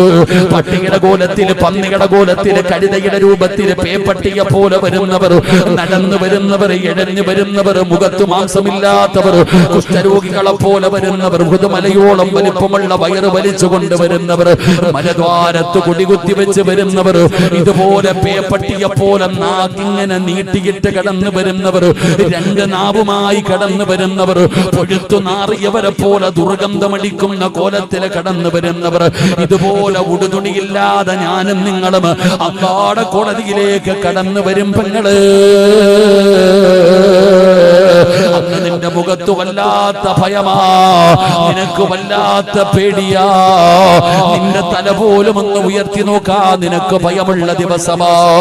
അങ്ങനെ നാളെ പടച്ച റബ്ബിന്റെ കോടതിയിലേക്ക് കടന്നു വരുമ്പോ ചൂടെടുക്കുന്നോ ചെറുപ്പക്കാരാ? ഇട്ടിരിക്കുന്ന ഫർദയുടെ ഉള്ളിലൂടെ വിയർപ്പ് തുള്ളി ഒഴുകുമ്പോ സങ്കടപ്പെടുന്ന ഉമ്മ, ഇതൊക്കെ വിയർപ്പാണോ ഉമ്മ? എന്റെ ചെറുപ്പക്കാരാ, ചൂടാണോ മോനെ? 11:45 അതാ 15 കോടി 15 ലക്ഷം കിലോമീറ്റർ മുകളിലാണ് സൂര്യൻ നിൽക്കുന്നത്. ആ സൂര്യൻ അസ്തമിച്ചിട്ട് 5 മണിക്കൂർ കഴിഞ്ഞിട്ടും നിനക്ക് ചൂടാ, വിയർപ്പാ. സുബ്ഹാനല്ലാഹ്, ചൂടുള്ള നാളുണ്ടേ, ഖിയാമം നാളാ. ചുരുക്കി പറഞ്ഞാൽ എന്തു ഹാലാ ചൂളാ. വന്തോഷ വണ്ടിയോ ആയി വരുന്നേ കാളാ. ക്ഷീണത്തിനാലുലേക്കുന്നതാണേ ഈള.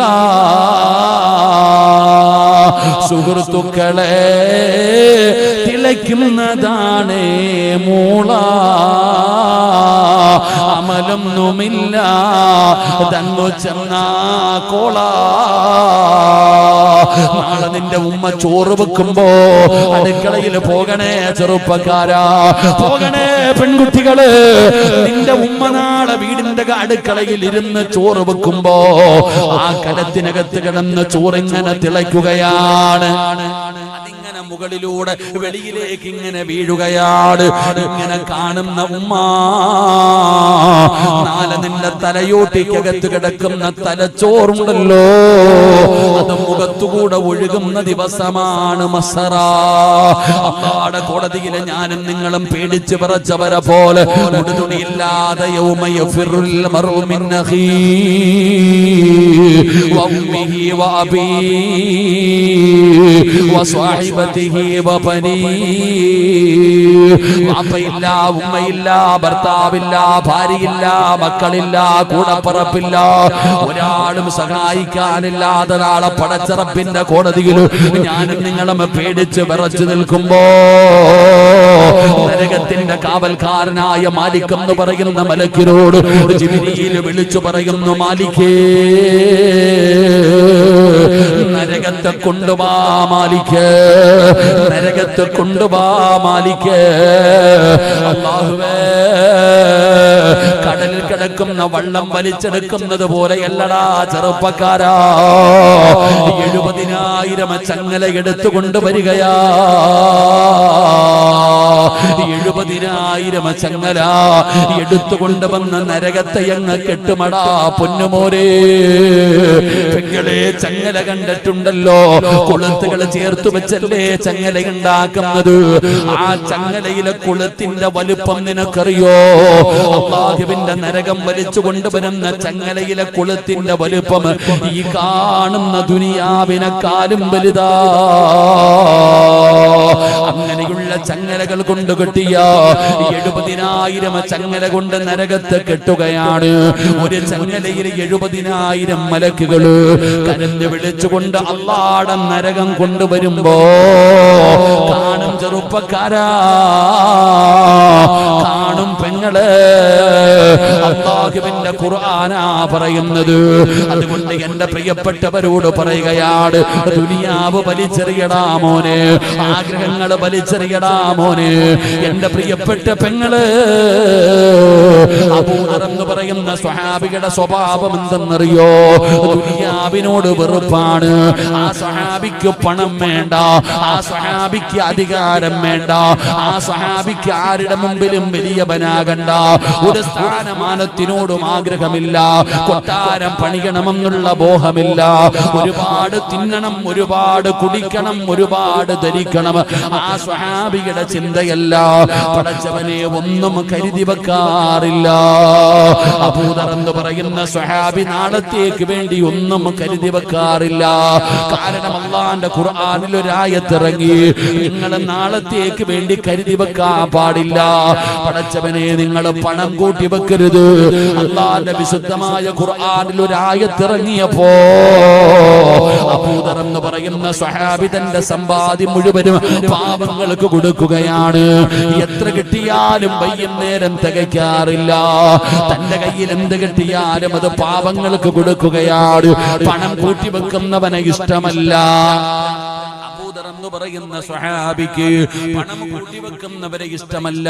വലിയ വീട് വെച്ച് കഴിഞ്ഞാൽ വലിയ വീടുള്ള സഹാബിയുടെ വീടിന്റെ മുറ്റത്ത് ചെന്നിട്ട് പറയും, എന്തിനാ ഇതൊക്കെ കൂട്ടിവെച്ചിരിക്കുന്നത്? നാളെ അല്ലാഹു നിന്റെ കഴുത്തിൽ തീയായത് തൂക്കും സ്വഹാബി. അവിടെ നിന്ന് വിളിച്ചു പറയുകയാണ്, ആരെങ്കിലും പൈസ കൊണ്ട് നടക്കുന്നത് കണ്ടാൽ അബൂദർ പിടിച്ചു വാങ്ങിയിട്ട് പാവങ്ങൾക്ക് കൊടുക്കുമായിരുന്നു. അവസാനം പരാതിയായി എല്ലാവരും നബിതങ്ങളുടെ മുമ്പിൽ ചെന്നിട്ട് പറഞ്ഞു, യാ റസൂലല്ലാഹ്, വല്ലാത്ത ഉപദ്രവമാ നബിയേ. വീടിന്റെ മുമ്പിൽ വന്ന് വഅദ് പറയുന്നു നബിയേ, ഞങ്ങളുടെ പൈസ പിടിച്ചു വാങ്ങിയിട്ട് പാവങ്ങൾക്ക് കൊടുക്കുന്നു നബിയേ. അല്ലാഹുവിന്റെ റസൂൽ ചോദിച്ചു, അബൂദർ, എന്തേ നീ ഇങ്ങനെ കാണിക്കുന്നത്? യാ റസൂലല്ലാഹ്, കൂട്ടിവെക്കരുതെന്ന് അല്ലാഹു പറഞ്ഞില്ലേ നബിയേ? നബിതങ്ങൾ മിണ്ടിയില്ല. അല്ലാഹുവിന്റെ റസൂലിന്റെ വഫാത്ത് കഴിഞ്ഞു. അബൂബക്കർ സിദ്ദീഖ് റളിയല്ലാഹു തആല ഭരണാധികാരിയായി. അപ്പോഴും അബൂബക്കറിന്റെ കാലഘട്ടത്തിലും അബൂദറിന്റെ സ്വഭാവം ഇങ്ങനെയാണ്. ഉമർ തങ്ങളുടെ കാലഘട്ടത്തിലും അങ്ങനെയാണ്. ഉസ്മാൻ തങ്ങളുടെ കാലഘട്ടത്തിലും അങ്ങനെയാണ്. വല്ലാതെ പരാതി കൂടുകയാണ്. അവസാനം അബൂദർ എന്ന് പറയുന്ന സ്വഹാബിയെ ഉസ്മാൻ റളിയല്ലാഹു തആല ന്റെ കാലഘട്ടത്തിൽ അവിടെ നാട് കടത്തുകയാണ്. അങ്ങനെ ആരാരുമില്ലാതെ മരുഭൂമിയുടെ ഒരു ഭാഗത്ത് അബൂദർ റളിയല്ലാഹു തആല ഒരു ചെറിയ വീട് കെട്ടി താമസിക്കുകയാ. റബ്ബേ, പരിസരത്ത് പോലും ഒരാളുമില്ല, ഒരാൾ പോലും പരിസരത്തില്ല. അബൂദർ എന്ന് പറയുന്ന സ്വഹാബി ഒറ്റയ്ക്ക് ജീവിക്കുകയാ, അവിടുത്തെ കുടുംബവുമായി കഴിയുകയാണ്. അവസാനം അവിടെ നിന്ന് മരണമെടുത്തപ്പോ ഇന്നത്തെ സഹോദരിമാര് പഠിക്കണേ, ഇന്നത്തെ ചെറുപ്പക്കാര് പഠിക്കണേ. അബൂദർ എന്ന് പറയുന്ന സ്വഹാബി എന്ത് ചെയ്തെന്നറിയോ? തന്റെ മക്കളെ വിളിച്ചിട്ട് പറയുന്നു, മക്കളെ ഉപ്പാന വെറുക്കല്ലേ, ഉപ്പാന വെറുക്കല്ലേ. നിങ്ങൾക്ക് വേണ്ടി ഞാനൊന്നും കരുതി വെച്ചിട്ടില്ല, നിങ്ങൾക്ക് വേണ്ടി ഞാനൊന്നും കരുതി വെച്ചിട്ടില്ല. അബൂദർ എന്ന് പറയുന്ന സ്വഹാബിയുടെ കയ്യിലൊന്നുമില്ലായിരുന്നു. പടച്ചവനെ വല്ലാത്തൊരവസ്ഥയിൽ കിടക്കുകയാണ്. വല്ലാത്തൊരവസ്ഥയിൽ കിടക്കുമ്പോ അബൂദർ റളിയല്ലാഹു തആല അൻഹുവിന്റെ ഭാര്യയിരുന്ന് കരയുകയാ. അബൂദർ എന്ന് പറയുന്ന സ്വഹാബിയുടെ പ്രിയപ്പെട്ട ഭാര്യയിരുന്ന് കരയുകയാണ്. ഭർത്താവ് മരിക്കാൻ കിടക്കുന്ന സമയത്ത് അവിടെ കിടന്ന് കരയുമ്പോ അബൂദർ ചോദിക്കുന്നു, എന്തിനാ പെണ്ണേ നീ കരയുന്നത്? എന്തിനാ പെണ്ണേ നീ കരയുന്നത്? അബൂദർ റളിയല്ലാഹു തആല അൻഹുവിന്റെ ഭാര്യയോട് ചോദിക്കുമ്പോ അവിടെ നിന്ന് പറഞ്ഞ മറുപടി എന്തെന്നറിയോ? അല്ലാഹുവേ, നിങ്ങൾ മരിച്ചു കഴിഞ്ഞാ ആരാ നിങ്ങളെ കുളിപ്പിക്കുന്നത്? ആരാ നിങ്ങളുടെ മയ്യത്ത് കുളിപ്പിക്കുന്നത്? പടച്ചവനെ, ആരാ നിങ്ങളുടെ മയ്യത്ത് പൊതിയുന്നത്? കഫം തുണി പോലുമില്ലല്ലോ. നിങ്ങളുടെ ജനാസ പൊതിയാൻ കഫം തുണി പോലുമില്ലല്ലോ. അല്ലാ,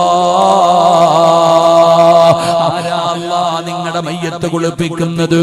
ആരാ മയ്യത്ത് പൊതിയുന്നത്? ആരാണ് നിങ്ങളുടെ മയ്യത്ത് നിസ്കരിക്കുന്നത്?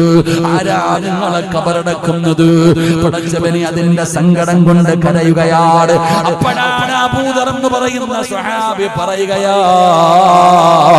ഞാൻ മരിച്ചു കഴിഞ്ഞാ എന്റെ ജനാസ നിങ്ങൾ വഴിയിൽ ഇറക്കി വെക്കണം, എന്റെ ജനാസ നിങ്ങൾ വഴിയിൽ ഇറക്കി വെക്കണം.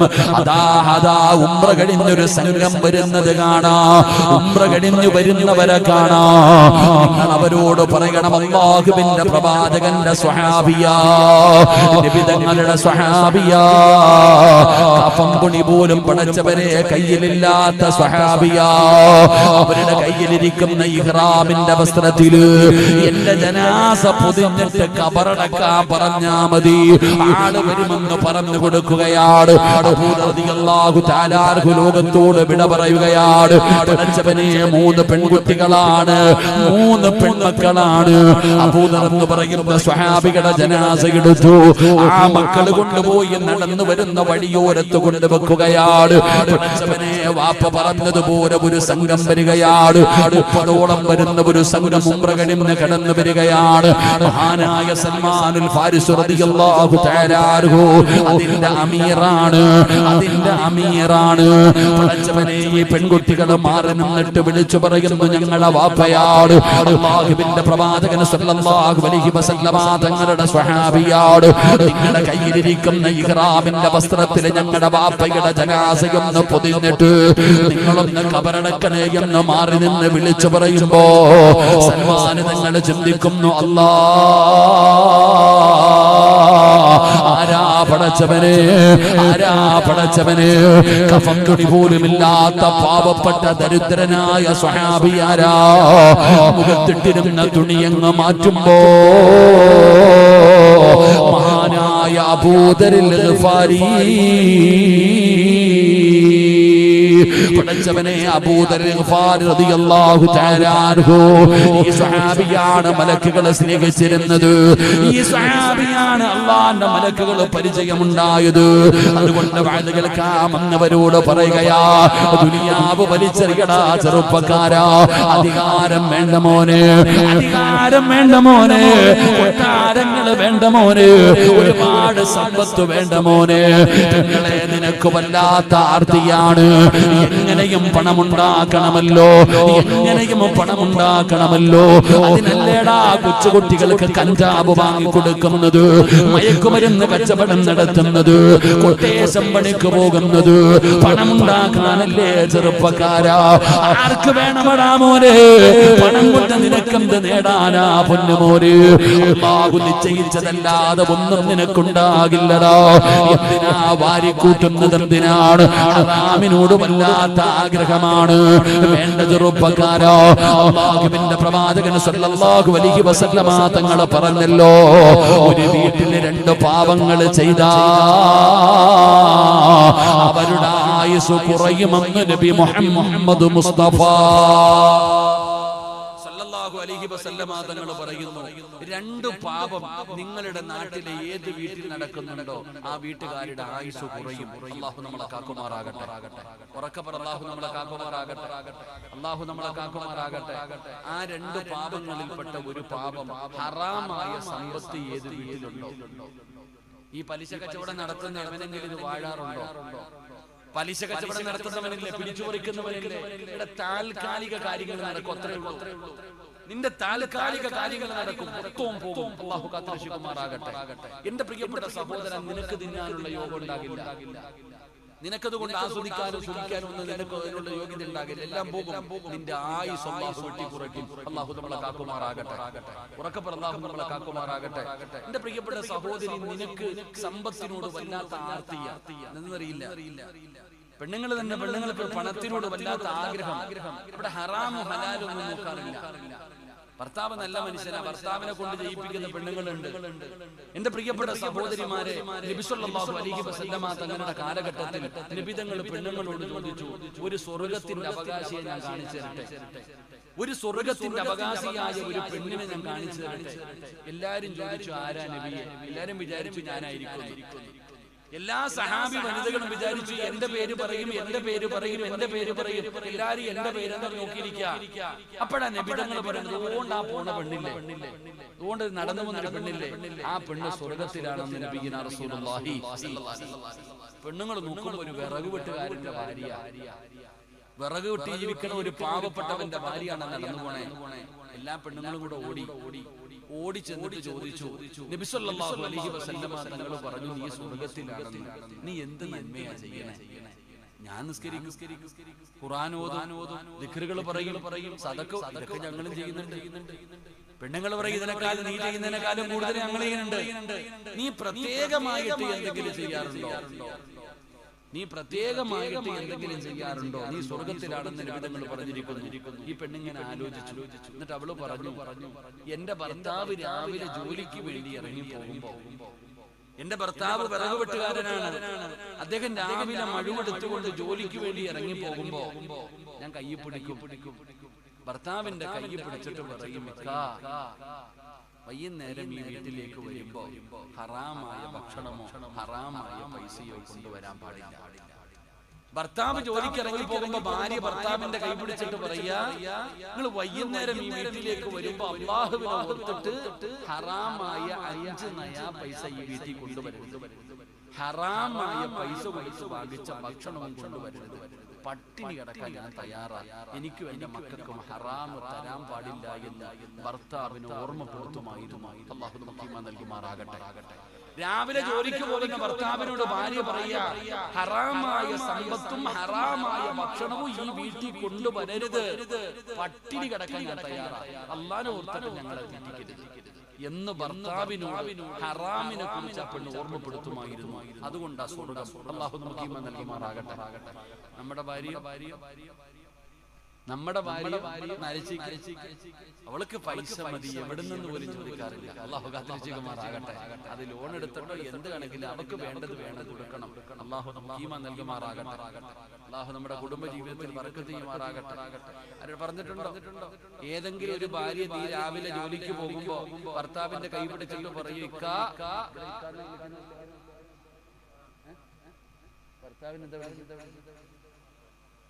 ഭർത്താവിന് എന്താ വിളിക്കണേ? മാപ്പിളയാണ്.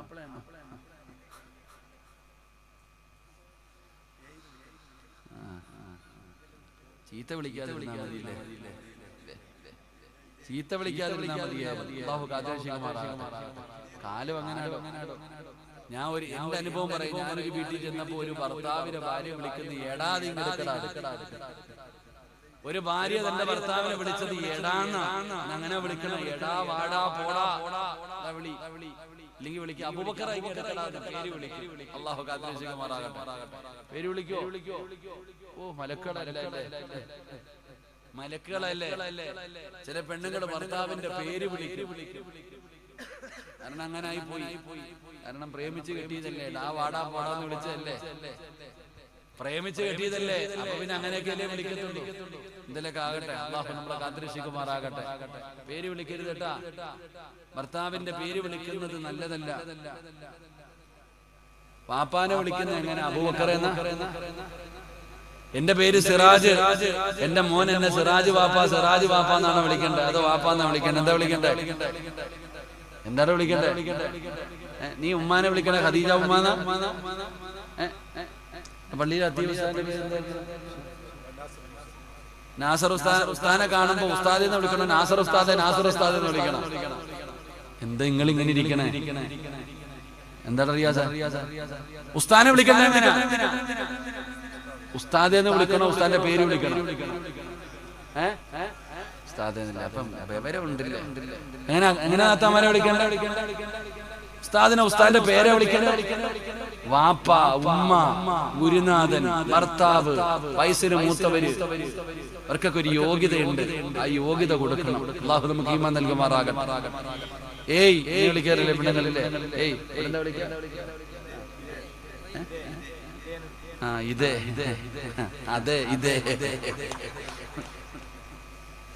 ഇതേന്ന് വിളിക്കണ ഭർത്താവിനെ.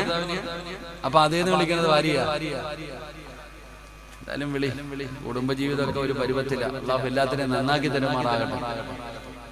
ആമിയും പറട ചങ്ങായി. നിനക്കറിയാത്തോണ്ടാ നീ ചിരിക്കൊണ്ടിരിക്കണം. ആമിയും അറിയാത്ത. നിനക്കറിയാത്തതുകൊണ്ട് ആമിയും പറയാത്ത. ഓള് നന്നായില്ലെങ്കിൽ നിന്റെ കാര്യം പോക്കാം. അല്ലാഹു കാത്തുരക്ഷിക്കുമാറാകട്ടെ. ഇവിടെ ഭർത്താവ് എത്ര കൊലകൊമ്പനാന്ന് പറഞ്ഞിട്ടും കാര്യമൊന്നുമില്ല.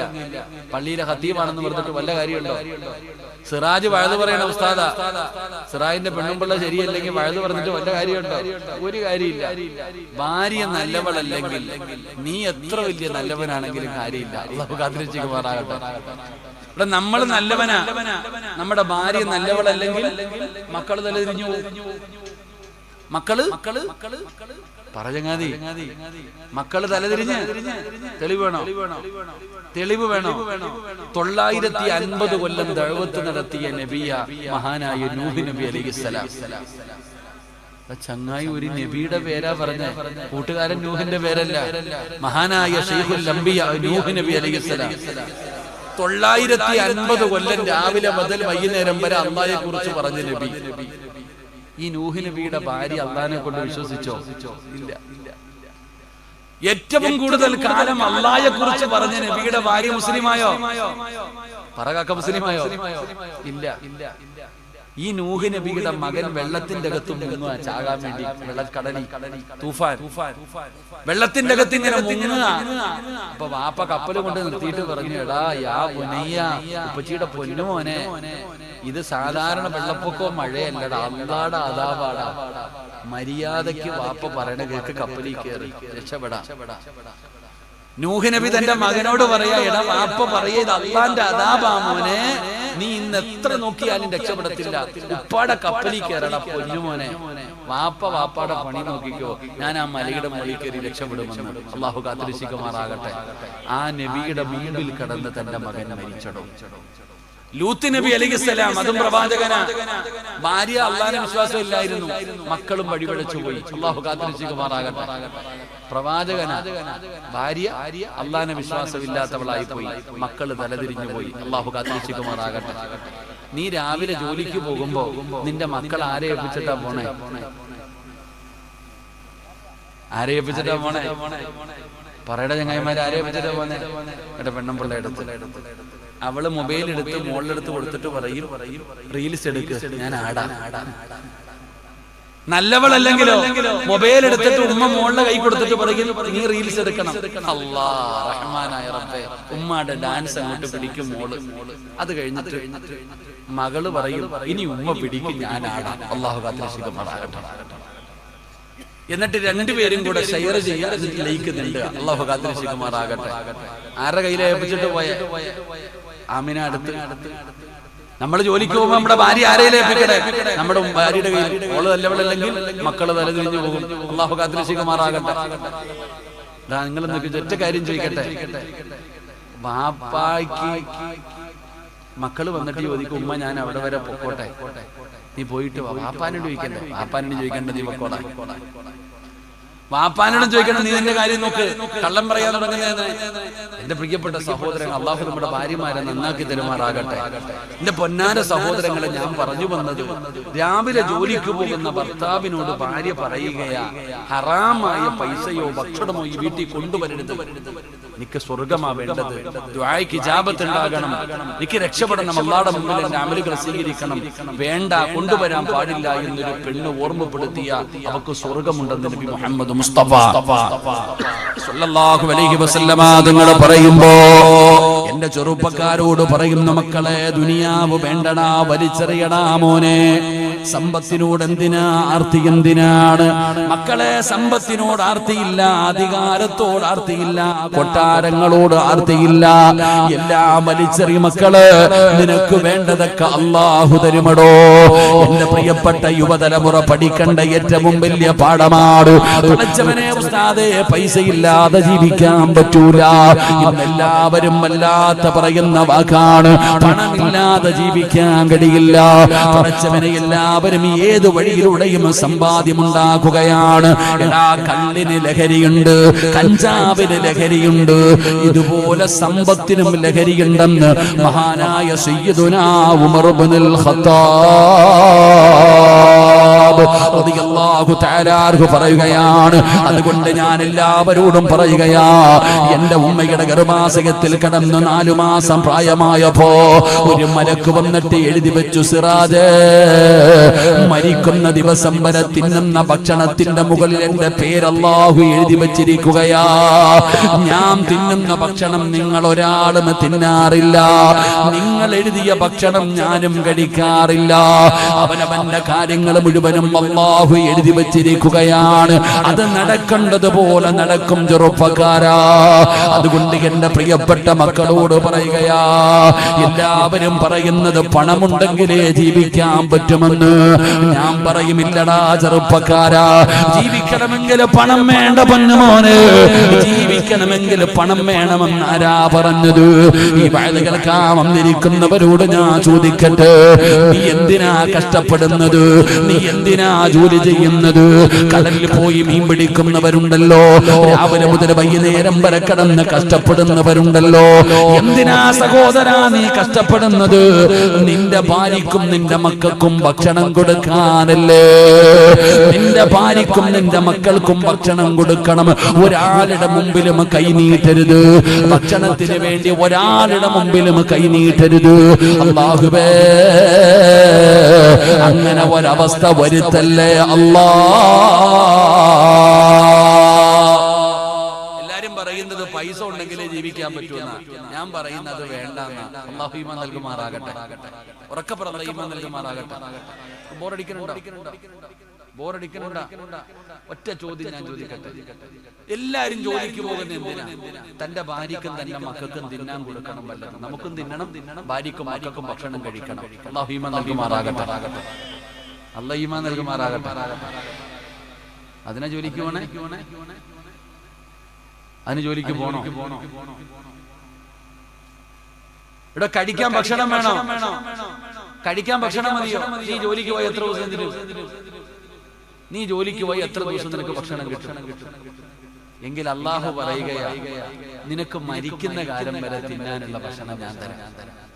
ഒരു ദിവസമോ ഒരാഴ്ചയോ ഒരു മാസമോ ഒരു കൊല്ലമൊന്നുമല്ല, മരിക്കുന്ന കാലം വരെ നിന്റെ വീടിനകത്ത് തിന്നാനുള്ള ഭക്ഷണം ഞാൻ തരാം. അല്ലാഹു ഈമാൻ നൽകുമാറാകട്ടെ. ആര് തരാന്ന്? ആര് തരും? ഉറക്കപ്പുറ ആര് തരും? അല്ല പറയുന്നു മരിക്കുന്ന കാലം വരെ ഈ ബങ്കരയിൽ ഏത് വീട്ടിൽ പട്ടിണി വന്നാലും നിന്റെ വീട്ടിൽ വരില്ല. ഈ നാട്ടിലെ ഏത് കോടീശ്വരന്റെ വീട്ടിൽ പട്ടിണി വന്നാലും മരിക്കുന്ന കാലം വരെ നിന്റെ വീട്ടിൽ തിന്നാനില്ലാത്ത ഒരു ദിവസം വരില്ല. മരിക്കുന്ന കാലം വരെ തിന്നാനുള്ള ഭക്ഷണം ഞാൻ തരും. നിനക്ക് മാത്രമല്ല, ഭാര്യക്കും തരാം, മക്കൾക്കും തരാം. അല്ലാഹു ഈമാൻ നൽകുമാറാകട്ടെ. അല്ല എങ്ങനെ പറ്റിക്കോ? അല്ല പറ്റിക്കോ? നിങ്ങൾ എന്റെ കൂടെ കൂട്. പറ്റിക്കോ? അല്ല തരാന്ന് പറഞ്ഞാൽ തരുവോ? ഉറപ്പാ. എങ്കിൽ അള്ളാഹു പറയുന്നു മരിക്കുന്ന കാലം വരെ തിന്നാനുള്ള ഭക്ഷണം ഞാൻ തരും. ഒറ്റ ഒരു കാര്യം ചെയ്താൽ മതി. പൈസ വല്ലതും കൊടുക്കണോ? കൈക്കൂലി വല്ലതും കൊടുക്കണോ? അല്ല പറയുന്നു 5 നയ. ചെറുപ്പക്കാർക്ക് വേണ്ടി ഞാൻ പറയുന്നത്. ഇന്നത്തെ പെണ്ണിനും ആണിനും ഞാൻ പറയണം, പൈസ ഉണ്ടെങ്കിൽ ജീവിക്കാൻ പറ്റൂ എന്ന് പറയുന്ന തലമുറയ്ക്ക് പഠിപ്പിച്ചിരുന്ന ഏറ്റവും വലിയ പാഠമാണ്. എടാ അല്ല പറയുന്നു നീ എനിക്ക് പൈസ തരണ്ട, നീ ഉറക്ക ഒഴിയണ്ട, നീ കഷ്ടപ്പെടണ്ട, നീ രാവ് ഇങ്ങനെ നടക്കണോ? അല്ല പറയുന്നു മരിക്കുന്ന കാലം വരെ ഭക്ഷണം ഞാൻ തരാം, പക്ഷെ ഒറ്റ ഒരു നന്മ ചെയ്യണം. അല്ലാഹു ഭാഗ്യം തരുമാറാകട്ടെ. അല്ലാഹു ഭാഗ്യം തരുമാറാകട്ടെ.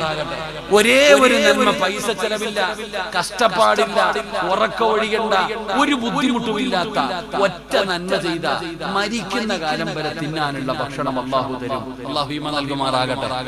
അല്ലാഹു ഈമാൻ നൽകുമാറാകട്ടെ. എന്താ ചെയ്യണ്ടേ? ബിസ്മില്ലാഹിർ റഹ്മാനിർ റഹീം. വഅമുർ അഹ്ലക ബിസ്സലാത്തി വസ്തബിർ അലൈഹാ ലാ നസ്അലുക റിസ്ഖാ നഹ്നു നർസുഖുക. അല്ല പറയുകയാ, 5 നേരം പള്ളിയിൽ നിന്ന് ബാങ്ക് വിളിക്കുമ്പോ നീ നിസ്കരിച്ചാ മതി, മരിക്കുന്ന കാലം വരെ തിന്നാനുള്ള ഭക്ഷണം ഞാൻ തരാം. അല്ലാഹു ഈമാൻ നൽകുമാറാകട്ടെ.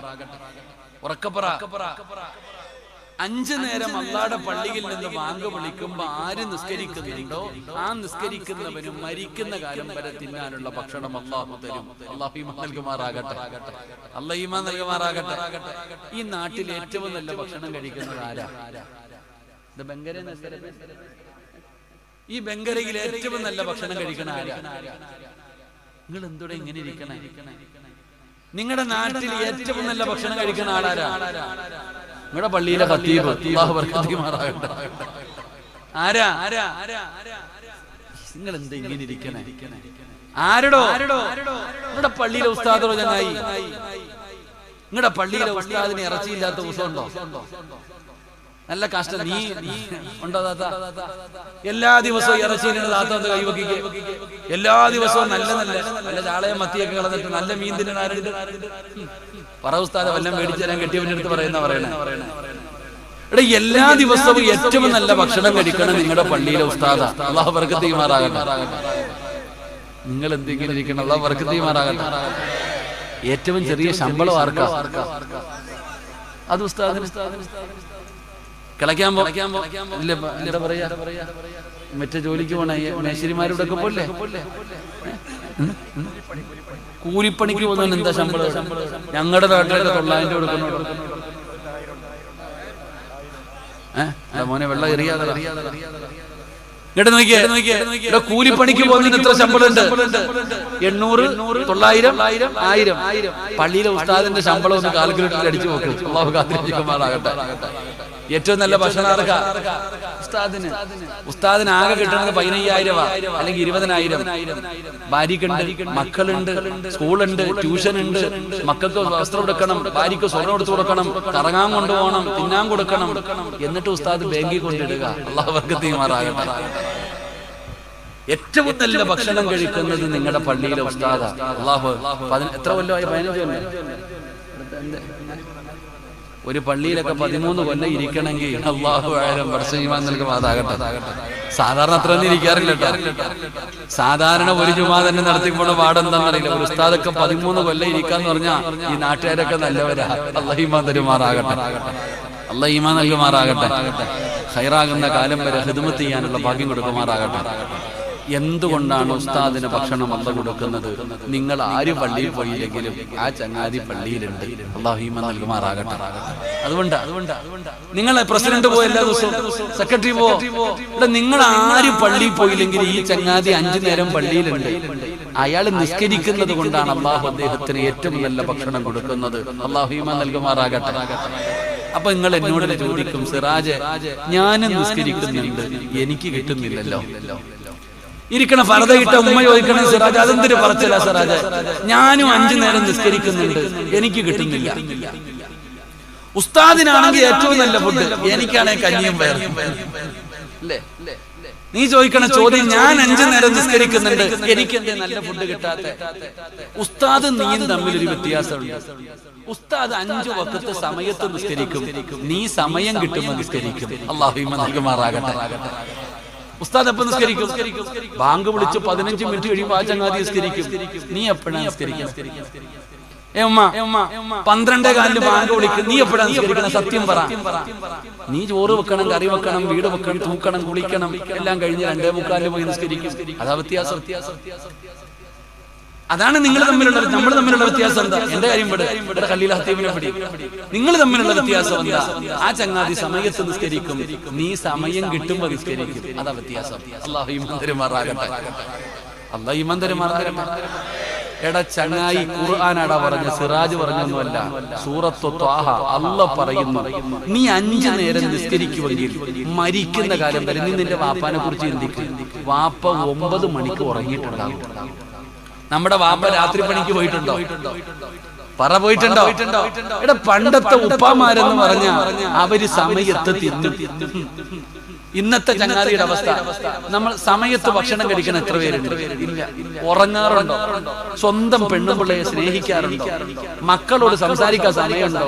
നിനക്കൊന്നിനും സമയമില്ല. നീ രാവും പകലും ജോലി, എന്നിട്ട് നിനക്ക് വല്ലതുണ്ടോ? ഒന്നുമില്ല. എന്നാ നിന്റെ വാപ്പ ഉമ്മായിട്ട് അടക്കുന്നുണ്ട്, പ്രണയോടി അടക്കണവരടക്കണം. ഇവിടെ വാപ്പായും ഉമ്മായുടെ ജീവിതം കണ്ട കൊതി തോന്നാറുണ്ട്. ചില മക്കള് പറയാറുണ്ട്, എന്റെ ഉപ്പ എന്റെ ഉമ്മാനെ അടിക്കണം, ചീത്ത വിളിക്കണം, ഞാൻ ജീവിതത്തിൽ ഒരിക്കലും കേട്ടിട്ടില്ല. ഇത് അങ്ങനെയാണ് നമ്മുടെ ഉമ്മമാര്. എന്റെ ഉമ്മ എന്റെ ജീവിതത്തിൽ 38 വർഷത്തിന്റെ ഇടയിൽ ഒരിക്കൽ പോലും എന്റെ ഉമ്മ എന്നെ തൊട്ടിട്ടില്ല ഇന്നേ വരെ. എന്റെ ഉമ്മച്ചി ഞാൻ ഉമ്മാനോട് ദേഷ്യപ്പെടും, എന്നാൽ എന്റെ ഉമ്മ ദേഷ്യപ്പെടുന്നത് ഞാൻ ഇന്നേ വരെ കണ്ടിട്ടില്ല. ഇവിടെ പണ്ടുള്ളവരങ്ങനെ, പണ്ട് വല്ലാത്ത സ്നേഹമായിരുന്നു. അവര് സമയത്ത് തിന്നും, സമയത്ത് ഉറങ്ങും, രാത്രി ഡ്യൂട്ടിക്കൊന്നും പോകാറില്ല. എന്നിട്ട് അവരൊക്കെ സന്തോഷത്തോടെ ജീവിച്ചു. എന്തുകൊണ്ട്? അവർ 5 നേരം നിസ്കരിച്ചത് കൊണ്ട്. അല്ലാഹു ഈമാൻ നൽകുമാറാകട്ടെ. ഇന്നോ വാപ്പ നിസ്കരിച്ച ഉമ്മ നിസ്കരിക്കത്തില്ല. ഇനി വാപ്പായും ഉമ്മായി നിസ്കരിച്ച മക്കളും നിസ്കരിക്കത്തില്ല. 7 വയസ്സുള്ളവനോട് നിസ്കരിക്കാൻ കൽപ്പിക്കണം. 10 വയസ്സായിട്ട് നിസ്കരിക്കാത്തവന് മലയാളം മനസ്സിലാവുമെന്ന് അറിയാനാ ചോദ്യം. 10 വയസ്സായിട്ട് നിസ്കരിക്കാത്തവന് ഉറക്കപ്പറ. നിസ്കരിക്കാത്തതിന്റെ പേര് മക്കളെ തല്ലിയ ഏതെങ്കിലും ഒരു മഹ്ലൂക്ക് ഉണ്ടെങ്കിൽ ഒന്ന് കൈവക്കുക. നിസ്കരിക്കാത്തതിന്റെ പേര് മക്കളെ തല്ലിയ വാപ്പ ഒന്ന് കൈവക്കുക. ഒന്ന് കൈവക്കുക താത്താമാരെ. നിസ്കരിക്കാത്തതിന്റെ പേര് മക്കളെ തല്ലിയ ഉമ്മ ആരാ? മൊബൈല് തരാത്തതിന്റെ പേര് പട്ടിയെ തല്ലണവരെ തല്ലിയിട്ടുണ്ടല്ലേ? അതെങ്ങനെ തല്ലാനാ? എങ്ങോട്ട് നോക്കിക്കേ. നീ തല്ലാൻ പോയാ മോനിങ്ങനെ നോക്കിയിട്ട് ചിരിക്കും. ഇതിനെന്നറിയോ? പണ്ടൊരുത്ത ഹജ്ജിന് പോയി, ജംറയിൽ പോയിട്ട് കല്ലെറിയ ഷെയ്ത്താനെ കല്ലെറിയുമ്പോ ഷെയ്ത്താൻ ചോദിക്കുന്നുണ്ട്, അളിയ നമ്മൾ തമ്മിൽ ഇത് വേണമെന്ന്. നീ എന്നെ എറിയുന്നോടാ. നിസ്കരിക്കാത്തതിന്റെ പേര് മക്കളെ തല്ലുക. പള്ളി പോടാ. മോൻ വാപ്പാനോട് പറയുന്നുണ്ട്, മനസ്സിൽ പറയുന്നുണ്ട്, ആദ്യം നിങ്ങളൊന്ന് പള്ളിയിൽ പോ വാപ്പ, എന്നിട്ട് വാ എന്നെ തല്ല. ഉമ്മച്ചി ഇങ്ങനെ ടിവിയുടെ ഫ്രണ്ടിൽ ഇരിക്കുന്നുണ്ട്. മഗ്രിബ് കഴിഞ്ഞിട്ട് ഇവിടെ സീരിയലൊക്കെ ഉണ്ടോ? പിന്നെ ഇല്ലേ? ഇല്ല, ഒന്നുമില്ല. മഗ്രിബ് കഴിഞ്ഞ് അങ്ങനെ അങ്ങോട്ടിരിക്കും. അപ്പഴ ബാങ്ക് വിളിക്കണം. ഉടനെ ഉമ്മ വിളിക്കാം, മോളെ നിസ്കരിക്കുക. ഞാനിവിടെ ഹജ്ജ് ചെയ്തുകൊണ്ടിരിക്കുക, നീ നിസ്കരിക്കുക. അല്ലാഹു കാത്തിരക്ഷിക്കുമാറാകട്ടെ. അല്ല പറയാണ്, ചങ്ങാതി മരിക്കുന്നത് വരെ ഞാൻ തരാം. നീ വിചാരിക്കുന്ന ജോലിക്ക് പോകുന്നോണ്ട അല്ല. കടലിൽ പോകുന്നില്ല മീൻ പിടിക്കാൻ, കിട്ടുന്നുണ്ടോ മീൻ? ചിലർക്ക് കിട്ടണം, ചിലർ കിട്ടുന്നില്ല. ഞാൻ ഒരിക്കൽ കടലിൽ പോയി, പറയാതിരിക്കലും നല്ലത്. വലിയ ഓളത്തിൽ ചാടിക്കേറി പോയതാ. ഓട്ടി കയറി അങ്ങോട്ട് പോയി, പിന്നെ കയ്യും കാലും വരക്കാൻ തുടങ്ങി. കുറച്ചങ്ങോട്ട് പോയപ്പോ പടച്ചവന് ആകാശവും വെള്ളവും, വേറൊന്നും കാണാനില്ല. അപ്പൊ ഇങ്ങനെ നോക്കുമ്പോ എന്റെ മുമ്പിൽ ഒരു ബോട്ട് പോകുന്നുണ്ട്. അവർക്ക് മീനൊന്നും കിട്ടിയില്ല. എന്നാ നമ്മൾ പോയ വോട്ടം കിട്ടിട്ടപ്പോ ലക്ഷക്കണക്കിന് രൂപയുടെ ഇത് റിസ്ക് റബ്ബ് തരുവടോ. ജോലിയൊന്നും വേണ്ട, തിന്നാനുള്ള ഭക്ഷണം അള്ളാഹു തരും. അല്ലാഹു ഈമാൻ നൽകുമാറാകട്ടെ. ചെറുപ്പക്കാരെ ഹുബൈബ് ഇബ്നു അദി എന്ന് പറയുന്ന ഒരു സഹാബിയുണ്ട്. ഈ സഹാബിയെ പട്ടിണി കിട്ടിരിക്കുക, ഭക്ഷണം പോലും കൊടുക്കാതെ ജയിലിനകത്ത് കൊണ്ട് അടച്ചിട്ടിരിക്കുക. ഈ സഹാബിക്ക് ഭക്ഷണം കൊടുത്തതായി ചരിത്രങ്ങൾ പഠിപ്പിക്കുന്നുണ്ട്. അപ്പൊ ഞാൻ പറഞ്ഞു വന്നത്, നിസ്കരിച്ച ഭക്ഷണം അള്ളാഹു തരും. അള്ളാഹു നമുക്ക് നല്ല ഭക്ഷണം നൽകി അനുഗ്രഹിക്കുമാറാകട്ടെ. ഇനി എന്താ വേണ്ടത്? ഇനി എന്ത് വേണം? തിന്നാൻ കിട്ടി. ഇനി എന്താ വേണ്ടത്? ഇനി ഈ ലോകത്തുനിന്ന് യാത്ര പറയുമ്പോ ഈമാനോടുകൂടി മരിക്കണം. അള്ളാഹു ഭാഗ്യം തരുമാറാകട്ടെ. നിസ്കരിച്ചാൽ മതി, അത് ഞാൻ തരാം. അല്ല പറഞ്ഞു, നീ നിസ്കരിച്ചാൽ മതി, ഞാൻ തരാം. നീ വല്ലവരും വെള്ളിയാഴ്ച മരിച്ചു, ചൊവ്വാഴ്ച മരിച്ചു എന്ന് പറഞ്ഞ് നടക്കണ്ട.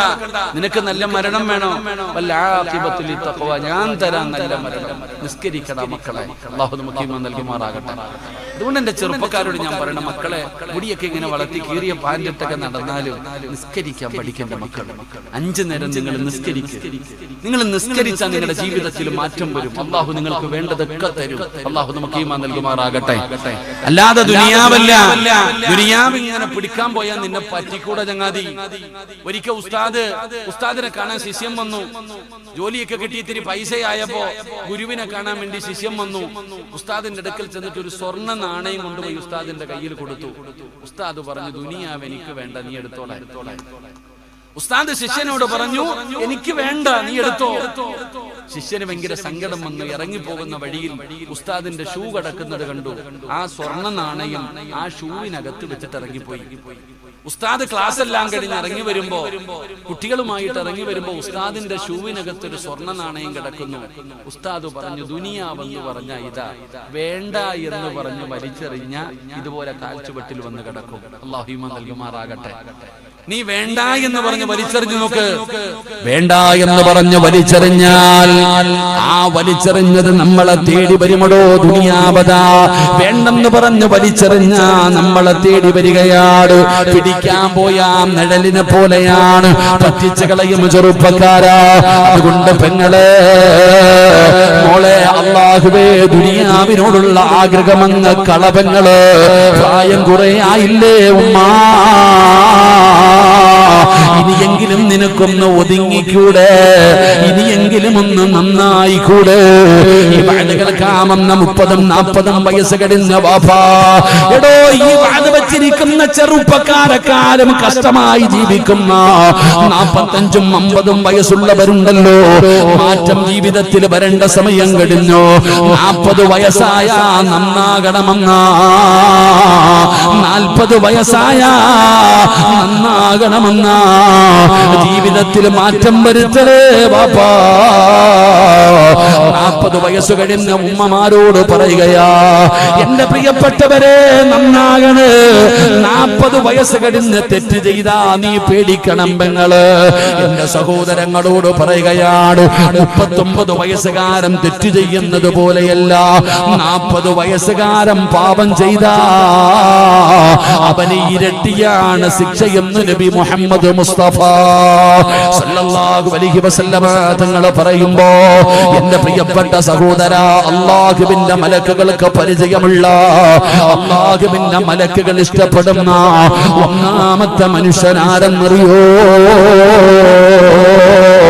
ദുനിയാവിനെ വലിച്ചെറിഞ്ഞവനാ, ആഖിറത്തെ ഇഷ്ടപ്പെട്ടവനാ. പടച്ചവനെ, രണ്ടാമത്തെ വിഭാഗമാരാ?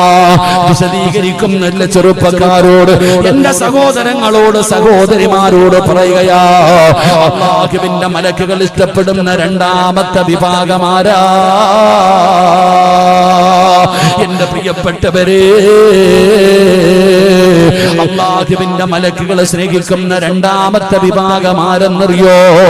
അനവകാഫിൽ യതീമി ഫീ ജന്നതി ഹകദാ. അല്ലാഹുവിന്റെ പ്രവാചകൻ സ്വല്ലല്ലാഹു അലൈഹി വസല്ലമ തങ്ങൾ തന്റെ കൈവിരലുകൾ ചേർത്ത് വെച്ചിട്ട് നബി തങ്ങൾ പറയുകയാണ്, യതീമിനെ സ്നേഹിക്കുന്നവരുണ്ടല്ലോ, യതീമിനെ സഹായിക്കുന്നവരുണ്ടല്ലോ, യതീമിനെ സഹായിക്കുന്നവരുണ്ടല്ലോ, അവര് നാളെ സ്വർഗ്ഗത്തിൽ എന്റെ കൂട്ടുകാരാണെന്ന് ആദരവായ പ്രവാചകൻ നബി മുഹമ്മദ് മുസ്തഫ സല്ലല്ലാഹു അലൈഹി വസല്ലമ തങ്ങൾ അവിടുന്ന് പഠിപ്പിക്കുമ്പോ കേൾക്കാമെന്നവരെ അല്ലാഹുവിന്റെ മലക്കുകൾ ഇഷ്ടപ്പെടുന്ന രണ്ടാമത്തെ വിഭാഗം ആരെന്നറിയോ? മഹാനായ ആദരവായ പ്രവാചകൻ നബി മുഹമ്മദ് മുസ്തഫ സല്ലല്ലാഹു അലൈഹി വസല്ലമ തങ്ങളുടെ ചരിത്രം അറിയുമല്ലോ. പടച്ചവനെ, ഒരു ദിവസം ജൗഫർ എന്ന് പറയുന്ന സ്വഹാബി ഉണ്ടല്ലോ, അല്ലാഹുവിന്റെ പ്രവാചകന്റെ സ്വഹാബിയാണ് ജൗഫർ റളിയല്ലാഹു തആല അൻഹു. ആ ജൗഫർ എന്ന് പറയുന്ന സ്വഹാബി രാത്രി വീട്ടിലേക്ക് കടന്നു വരികയാണ്. തുള്ളിച്ചാടിക്കൊണ്ടാ കടന്നു വരുന്നത്, വലിയ സന്തോഷത്തോടെയാണ് കടന്നു വരുന്നത്. ജൗഫർ റളിയല്ലാഹു തആല അൻഹു വീട്ടിലേക്ക് കടന്നു വരുമ്പോ തന്റെ പ്രിയപ്പെട്ട ഭാര്യയായ അസ്മാ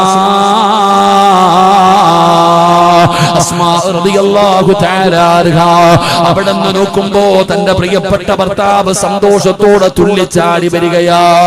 അവിടുന്ന് ചോദിക്കുന്നു, ജൗഫറേ, എന്തേ എത്ര സന്തോഷമെന്ത്, എന്തേ എത്ര സന്തോഷമെന്ത്?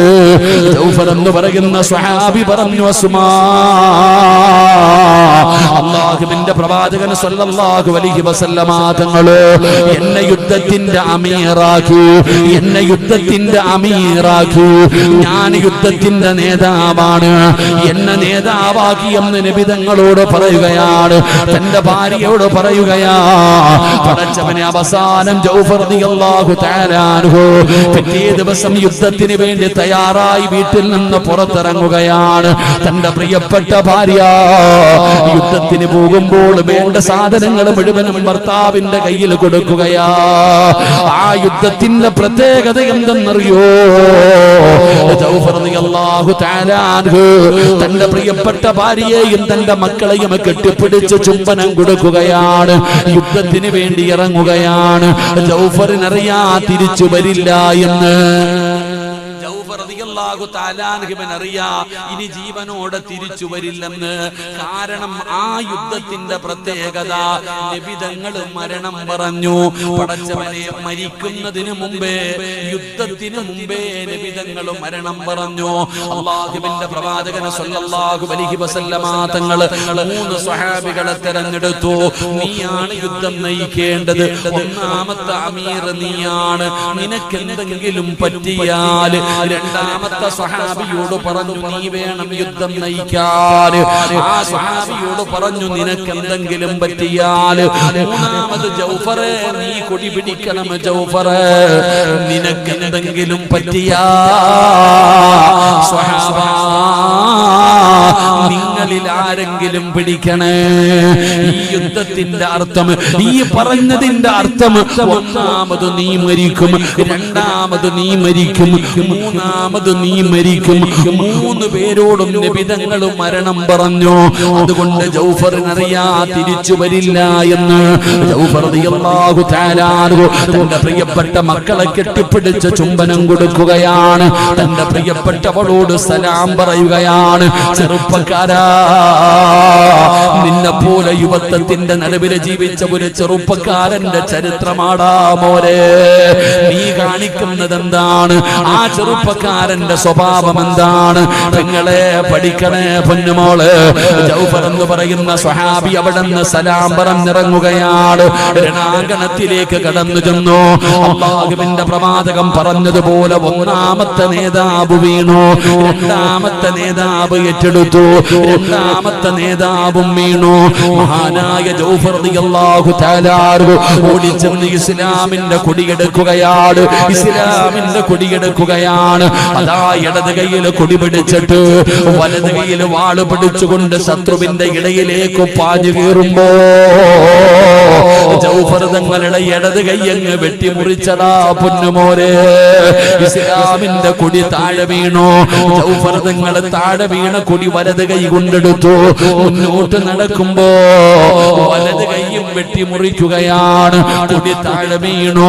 പടച്ചവനെ, രണ്ട് കൈയും മുറിക്കപ്പെട്ടു. നേതാക്കന്മാര് 3 പേരും മുതാ വീഴുകയാണ്. 3 നേതാക്കന്മാരും വീണടോ. ജൗഫർ തങ്ങൾ നോക്കുമ്പോ സ്വഹാബത്തിന്റെ മുഖത്തൊരു ഭയം കാണുകയാ. കാരണം 3 പേരും വീണിരിക്കുകയാണ്. സ്വഹാബത്തിന്റെ മുഖത്തൊരു ഭയം കണ്ടപ്പോ ജൗഫർ തങ്ങൾ പറഞ്ഞു, ആ കൊടിയെടുക്കാൻ, ആ താഴെ വീണ കൊടിയെടുക്കാൻ. ആ കൊടിയെടുത്തപ്പോ ജൗഫർ തങ്ങൾ പറഞ്ഞു, എന്റെ നെഞ്ചിലേക്ക് വെക്കാൻ. എന്നിട്ട് അറ്റുപോയ കൈയുണ്ടല്ലോ, ആ കൈ കൊണ്ട് കൊടി ഇങ്ങനെ നെഞ്ചിലേക്ക് ചേർത്ത് പിടിക്കുകയാണ്. എന്നിട്ട് ജൗഫർ വിളിച്ചു പറഞ്ഞു, സ്വഹാബാ, സ്വർഗം വേണ്ടവരെന്റെ പുറകിൽ വാ. സഹാബാ, സ്വർഗം വേണ്ടവര് എന്റെ പുറകിൽ വാ. സ്വർഗത്തിന്റെ പരിമളം അടിച്ചു വീശുന്നു സ്വഹാബാ. ജൗഫർ എന്ന് പറയുന്ന ചെറുപ്പക്കാരൻ ശത്രുക്കളുടെ ഇടയിലേക്ക് പാഞ്ഞു കയറിയടാ. ചെറുപ്പക്കാരാ, തുണ്ടം തുണ്ടമായി വെട്ടി തുറക്കുകയാ ജൗഫർ തങ്ങള്. രണാങ്കണത്തിൽ പിഴഞ്ഞു വീണു മോനെ. അവസാനം ഖാലിദ് ഇബ്നു വലീദ് റളിയല്ലാഹു തആല അൻഹു ഇസ്ലാമിന്റെ നേതാവായി ആ യുദ്ധം പിന്നീട് വിജയിക്കുകയാണ്. എന്തിനാണ് ഞാനിത് പറഞ്ഞതെന്നറിയോ? ഒരു ദിവസം അല്ലാഹുവിന്റെ പ്രവാചകൻ സ്വല്ലല്ലാഹു അലൈഹി വസല്ലമ തങ്ങള് മസ്ജിദ് നബവിയിൽ ഇരുന്നിട്ട് സ്വഹാബത്തിനോട് പറഞ്ഞു, സ്വഹാബാ, എന്റെ ജൗഫർ ഷഹീദായി സഹാബാ, എന്റെ ജൗഫർ ഷഹീദായി സ്വഹാബാ. അല്ലാഹുവിന്റെ റസൂൽ അവിടെന്ന് പറയുമ്പോ സ്വഹാബത്ത് മുഴുവനും സങ്കടത്തിലായി. പടച്ചവനെ, എല്ലാവരും ഇന്നാ ലില്ലാഹി വ ഇന്നാ ഇലൈഹി റാജിഊൻ, എല്ലാവരും അവിടെന്ന് പറയുകയാണ്. നബി തങ്ങൾ പറഞ്ഞു, സ്വഹാബാ, ജൗഫറിന്റെ വീട്ടിൽ പോയിട്ട് പറയണം, സ്വഹാബാ, മരിച്ചല്ലോ, ജൗഫർ ഷഹീദായല്ലോ. ഭാര്യ അറിഞ്ഞിട്ടില്ല, കുടുംബം അറിഞ്ഞിട്ടില്ല. അതുകൊണ്ട് നിങ്ങൾ ആരെങ്കിലും പോയെന്ന് പറ സഹാബാ. നബി തങ്ങൾ പറയുമ്പോ ഒരാള് പോലും എഴുന്നേക്കുന്നില്ല. നബി തങ്ങളുടെ മുമ്പിൽ ഇരിക്കുന്ന സ്വഹാബത്ത് ഒരാള് പോലും എഴുന്നേക്കുന്നില്ല. പോയി പറയാൻ ഒരാളും തയ്യാറാകുന്നില്ല. നബി തങ്ങൾ പറഞ്ഞു, സ്വഹാബത്തേ, ജൗഫറിന്റെ വീട്ടിൽ പോയിട്ട് മരണവാർത്ത പറയുന്നതാരാണ്? ഒരാള് പോലും മിണ്ടുന്നില്ല. നബി തങ്ങൾ പിന്നെയും പറഞ്ഞടോ. ആരും മിണ്ടാതെ വന്നപ്പോ നബി തങ്ങൾ ചോദിക്കുന്നു, സ്വഹാബാ, നിങ്ങൾക്ക് എന്തു പറ്റി സഹാബാ? നിങ്ങൾക്ക് എന്തു പറ്റി സഹാബാ? നിങ്ങൾ ആരും എഴുന്നേക്കാത്തത് എന്തുകൊണ്ടാണ്? യാ റസൂലല്ലാഹ്, മുത്തുനബിയേ, ധൈര്യമില്ലാത്തത് കൊണ്ടാണ് നബിയേ, ധൈര്യമില്ലാത്തത് കൊണ്ടാണ് നബിയേ. കാരണം ജൗഫർ എന്ന് പറയുന്ന സ്വഹാബിക്ക് 10 വയസ്സിന്റെ താഴെ പ്രായമുള്ള 3 മക്കളുണ്ടടാ ചെറുപ്പക്കാരാ. ഈ വാദ വെച്ചിരിക്കുന്ന യുവത്തവേ, ജൗഫർ എന്ന് പറയുന്ന സ്വഹാബിക്ക് 3 മക്കളാണ്. 10 വയസ്സിന്റെ താഴെ പ്രായമുള്ള 3 ആൺമക്കള്. വാഴകൾ കാമെന്ന ഫർദയിട്ട ജീവിതം ആസ്വദിക്കുന്ന പെണ്ണേ, അസ്മാഇന് 19 വയസ്സേ ഉള്ളൂ. ആ ജൗഫർ റളിയല്ലാഹു തആല അൻഹുവിന്റെ ഭാര്യ 19 വയസ്സാണ് ആ പെണ്ണിന്. ആ പെണ്ണിന്റെ മുമ്പിൽ ചെന്നിട്ട് നിന്റെ ഭർത്താവ് മരിച്ചെന്ന് പറയാൻ ആ 3 മക്കളോട് നിങ്ങളുടെ വാപ്പ മരിച്ചു പോയെന്ന് പറയാ ഞങ്ങൾക്ക് ഞങ്ങൾക്ക് ധൈര്യമില്ല നബിയേ. എങ്ങനെ പറയും നബിയേ, എങ്ങനെ പറയും നബിയേ? അല്ലാഹുവിന്റെ റസൂലിന് സങ്കടമായി. നബി തങ്ങൾ പറഞ്ഞു, എന്തായാലും പറയണം, എന്തായാലും മരണവാർത്ത പറയണം. അതുകൊണ്ട് നമുക്ക് ഒരുമിച്ച് പോകാം, നമുക്ക് ഒരുമിച്ച് പോകാം. അല്ലാഹുവിന്റെ പ്രവാചകനും സ്വഹാബത്തും അങ്ങനെ ജൗഫർ തങ്ങളുടെ വീട്ടിലേക്ക് പോവുകയാണ്. മരണവാർത്ത പറയാൻ പോകുമ്പോ ആ വീട്ടിലെ അവസ്ഥ എന്തെന്നറിയുവോ? യുദ്ധം കഴിഞ്ഞ് എല്ലാവരും വരാൻ തുടങ്ങി, യുദ്ധം കഴിഞ്ഞ് എല്ലാവരും വരാൻ തുടങ്ങി. അസ്മാ എന്ന് പറയുന്ന 19 വയസ്സുള്ള പെണ്ണ് തന്റെ ഭർത്താവിന് ഏറ്റവും ഇഷ്ടപ്പെട്ട ഭക്ഷണം ഉണ്ടാക്കുകയാ. ഭർത്താവ് മരിച്ചതറിഞ്ഞിട്ടില്ല. ഭർത്താവ് വീട്ടിലേക്ക് വരുമ്പോ കഴിക്കാൻ കൊടുക്കാൻ ഭർത്താവിന് ഇഷ്ടമുള്ള ഭക്ഷണം തയ്യാറാക്കുകയാണ്. 3 മക്കളെയും എണ്ണ തേപ്പിച്ചു കുളിപ്പിച്ചു. എന്നിട്ട് വീടിന്റെ മുമ്പിൽ ഒരുക്കി നിർത്തിയിരിക്കുകയാണ്. എന്തിനാ? വാപ്പ വരുമ്പോ കാണുമ്പോ സന്തോഷമാകുമല്ലോ. 2 കൊല്ലം ഗൾഫിൽ കിടന്നിട്ട് തിരിച്ച് മംഗലാപുരം എയർപോർട്ടിൽ വന്നിറങ്ങുമ്പോ പടച്ചവനെ വാതിലിന്റെ വെളിയിലേക്ക് ഇറങ്ങി വരുമ്പോ പൊന്നാര മക്കളെ കാണുമ്പോ ഉപ്പ ഓടിച്ചെന്ന് കെട്ടിപ്പിടിക്കുമല്ലോ. അത് വല്ലാത്ത ഒരു സന്തോഷമല്ലേ ചെറുപ്പക്കാരാ?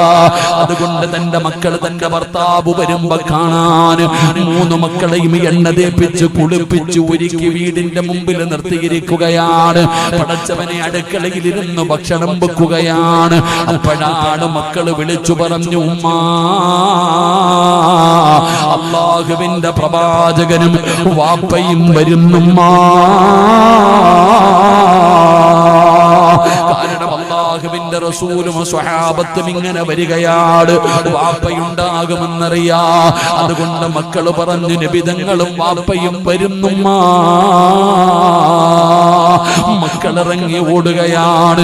അല്ലാഹുവിന്റെ പ്രവാചകൻ സ്വല്ലല്ലാഹു അലൈഹി വസല്ലമ തങ്ങളുടെ കയ്യിൽ പിടിച്ചിട്ട് ആ മക്കളെ വിടന്ന് ചുംബിക്കുകയാ. എന്നിട്ട് തിരയുകയാ. തന്റെ വാപ്പയെ തിരയുകയാണ്. 3 മക്കളും വാപ്പാനെ തിരയുകയാണ്. വാപ്പാനെ കാണാതെ വന്നപ്പോ നബി തങ്ങളുടെ കൂടെ വന്നവരുടെ കൂട്ടത്തിൽ തന്റെ വാപ്പയെ കാണാതെ വന്നപ്പോ ജൗഫർ റളിയല്ലാഹു തആല അൻഹുവിന്റെ മകനുണ്ടല്ലോ, അല്ലാഹുവിന്റെ റസൂലിനോട് ചോദിക്കുന്നു, നബിയേ, യാ റസൂലല്ലാഹ്, ഞങ്ങളുടെ വാപ്പ വന്നില്ലേ നബിയേ? ഞങ്ങളുടെ വാപ്പ വന്നില്ലേ നബിയേ? നബി തങ്ങളുടെ കയ്യിൽ പിടിച്ചുകൊണ്ട് 10 വയസ്സിന്റെ താഴെ പ്രായമുള്ള 3 പിഞ്ചു മക്കള് അവരുടെ വാപ്പാനെ കുറിച്ച് ചോദിക്കുമ്പോ നബി തങ്ങളുടെ കൈ വിറയ്ക്കുകയാ. അല്ലാഹുവിന്റെ റസൂലിന്റെ കണ്ടടങ്ങൾ നിറയുകയാണ്. നബി തങ്ങളുടെ കണ്ണ് നിറയുകയാണ്. അല്ലാഹുവിന്റെ പ്രവാചകന് ജൗഫറിന്റെ 3 മക്കളെ അങ്ങ് കെട്ടിപ്പിടിക്കുകയാണ്. നബി തങ്ങളെ വിടന്ന് ചുംബിക്കുകയാണ്. എന്റെ പ്രിയപ്പെട്ട ചെറുപ്പക്കാരാ, അല്ലാഹുവിന്റെ പ്രവാചകൻ പറഞ്ഞു, സ്വഹാബാ, എന്റെ ജൗഫറിന്റെ മക്കളെ ചുംബിക്ക് സ്വഹാബാ. നബി തങ്ങൾ അവിടെന്ന് പറയുമ്പോ സ്വഹാബത്ത് തിരക്ക് കൂട്ടുകയാണ്. ആ 3 മക്കളെ ഓരോരുത്തരും ഒന്ന് കെട്ടിപ്പിടിക്കുകയാ. അവര് ചുംബിക്കുകയാ, അവര് സ്നേഹിക്കുകയാ. എന്തുകൊണ്ടാണെന്നറിയോ? ഈ ചെറുപ്പക്കാരോട് പറയട്ടെ, ഇവിടെ ഒരുമിച്ച് കൂടി എന്റെ പ്രിയപ്പെട്ട യുവത്വേ, നന്നാകണമെന്ന് ആഗ്രഹമുണ്ടോ മോരെ? എന്റെ ചെറുപ്പക്കാരോട് ചോദിക്കുകയാണ്. തെറ്റ് ചെയ്യാത്ത ആരുമില്ലടോ, പാപം ചെയ്യാത്ത ആരുമില്ലടോ. ഇവിടെ ഒരുമിച്ച് കൂടിയ വാഴ പറയുന്ന ഞാനാകട്ടെ നിങ്ങളാകട്ടെ എല്ലാവരും തെറ്റു ചെയ്തവരാണ്.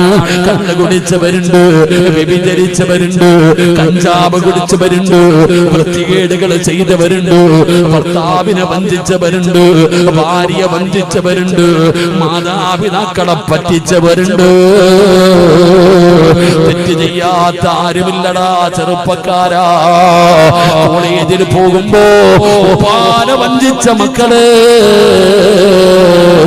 അല്ലാഹുവേ, ആവശ്യമില്ലാത്ത ഒരുപാട് വൃത്തികേടുകൾ ചെയ്ത ഒരുപാട് പേരുണ്ടല്ലോ. ഇന്ന് പാപമൊന്നും ഒരു കുഴപ്പമില്ലടോ. ഇന്ന് തെറ്റ് ചെയ്യാ പേടിയില്ലാത്ത കാലമാ. എല്ലാ ഭാഗത്തിന്റെ വഴികളും തുറന്നിട്ടിരിക്കുകയാ. അതുകൊണ്ട് പാപം ചെയ്ത ചെറുപ്പക്കാരോട് പറയുകയാ, അല്ലാഹുവിന്റെ റസൂല് പറഞ്ഞതെന്തെന്നറിയോ? കുല്ലു ബനി ആദമ ഖത്താഉൻ വഖൈറുൽ ഖത്താഈന അത്തവാബൂ. ആദമിന്റെ മക്കള് മലക്കുകളല്ല, പാപം ചെയ്യുന്നവരാ. ആദമിന്റെ മക്കള് മുഴുവനും തെറ്റ് ചെയ്യുന്നവരാ. നമ്മൾ മുഴുവനും തെറ്റ് ചെയ്തവരാണ്. ഞാൻ ചെയ്യുന്നുണ്ടോ, നിങ്ങളും ചെയ്യുന്നുണ്ടോ? പാപം ചെയ്യുന്നവനിൽ നല്ലവനാരാ? ആ പാപം അല്ലാഹുവിന്റെ മുമ്പിൽ ഏറ്റു പറയുന്നവനാ. തങ്ങളെ പറയണം പെണ്ണുമോള്, ജീവിതത്തിൽ എന്ത് പാപം ചെയ്തവളാണെങ്കിലും ഈ ലോകത്തിന്റെ അധിപനായ പടച്ച റബ്ബിന്റെ മുമ്പിൽ നിന്റെ കരങ്ങളും ഉയർത്തിയിട്ട് നീ അല്ലാഹുവോട് പറഞ്ഞ നിന്റെ പാപം അല്ലാഹു പുറത്തു തരും പെങ്ങളെ. അതുകൊണ്ട് ചെറുപ്പക്കാരാ, കഴുകണോ പൊന്നുമോനെ? ജീവിതത്തിൽ വന്നുപോയ പാപങ്ങൾ നിനക്ക് കഴുകിക്കളയണോ? ഉസ്താദേ, ഞാൻ ഒരുപാട് തെറ്റ് ചെയ്തിട്ടുണ്ട് ഉസ്താദേ, ഒരുപാട് പാപം ചെയ്തിട്ടുണ്ട് ഉസ്താദേ. പോട്ടടാ ചെറുപ്പക്കാരാ. മക്കളെ, നിനക്ക് നന്നാകാൻ ആഗ്രഹമുണ്ടോ? എന്റെ ചെറുപ്പക്കാരോട് പറയുകയാ, എന്റെ പെങ്ങന്മാരോട് പറയുകയാ, പാപം പൊറുക്കാനുള്ള ഒരു എളുപ്പ വഴി പറഞ്ഞു തരട്ടെ. നിന്റെ വീടിന്റെ പരിസരത്ത്, നിന്റെ കുടുംബത്തിൽ എത്രയോ യതീമായ മക്കളുണ്ട്, എത്രയോ യതീമായ മക്കളുണ്ട്. ആ യതീമായ മക്കളെ കണ്ടാ വിടല്ലേ ചെറുപ്പക്കാരാ. ഇന്ന് ഞാനിങ്ങോട്ട് വഴുതിന് വരുമ്പോ പടച്ചവനെ, തിരൂരുള്ള എന്നെ വല്ലാതെ ഇഷ്ടപ്പെടുന്ന ഒരു കുടുംബത്തിൽ ഞാൻ ഇന്ന് കടന്നുപോയി. എന്നെ വല്ലാതെ ഇഷ്ടപ്പെട്ട സഹോദരനാ.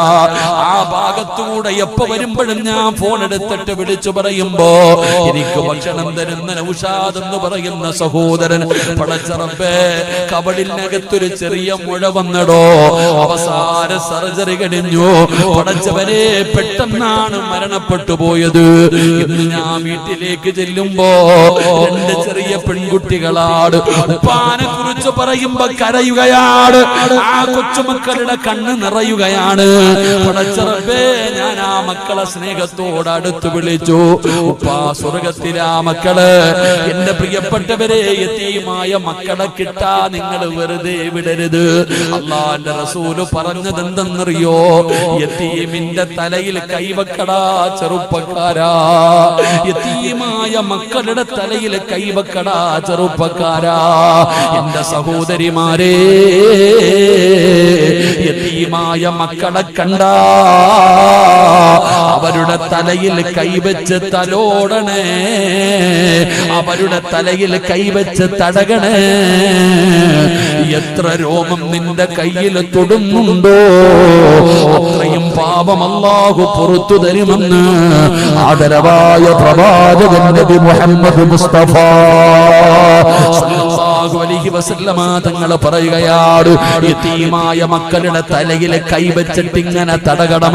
ആ രോമങ്ങൾ നിന്റെ പാപം പൊറുപ്പിക്കുന്നതാണ്. ആ രോമങ്ങൾ നിന്റെ കയ്യിൽ തൊടുന്നതിനനുസരിച്ച് നിന്റെ പാപം അല്ലാഹു പുറത്തു തരും. അതുകൊണ്ടാണ് നബി തങ്ങൾ പറഞ്ഞത്, സ്വഹാബാ, എന്റെ ജൗഫറിന്റെ മക്കളെ ചുംബിക്ക് സ്വഹാബാ. സ്വഹാബത്ത് അവിടെ നിന്ന് ചുംബിക്കുകയാണ്. ആ മക്കളെ കെട്ടിപ്പിടിക്കുകയാണ്. ആ മക്കളുടെ തലയിൽ കൈവച്ച് തടകുകയാണ്.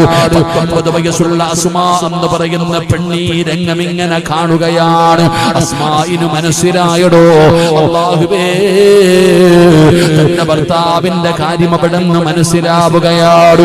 അല്ലാഹുവിന്റെ പ്രവാചകൻ വിളിച്ചു പറഞ്ഞു, അസ്മാ, നിന്റെ ഭർത്താവ് ജൗഫർ ഷഹീദായി അസ്മാ, നിന്റെ ഭർത്താവ് ഷഹീദായ അസ്മാ. എല്ലാവരും നിശബ്ദരായി കാത്തു നിൽക്കുകയാണ്. ആ 19 വയസ്സുകാരിയുടെ പ്രതികരണം എന്തെന്നറിയാ? നിലവിളിയില്ല, അട്ടഹാസമില്ല, പിടഞ്ഞ് താഴെ വീഴുന്നില്ല. അസ്മാ എന്ന് പറയുന്ന പെണ്ണിനോട് നബി തങ്ങൾ നിന്റെ ഭർത്താവ് മരണപ്പെട്ടു, നിന്റെ ഭർത്താവ് ഷഹീദായി എന്ന് അല്ലാഹുവിന്റെ റസൂൽ അവിടെ നിന്ന് വിളിച്ചു പറയുമ്പോ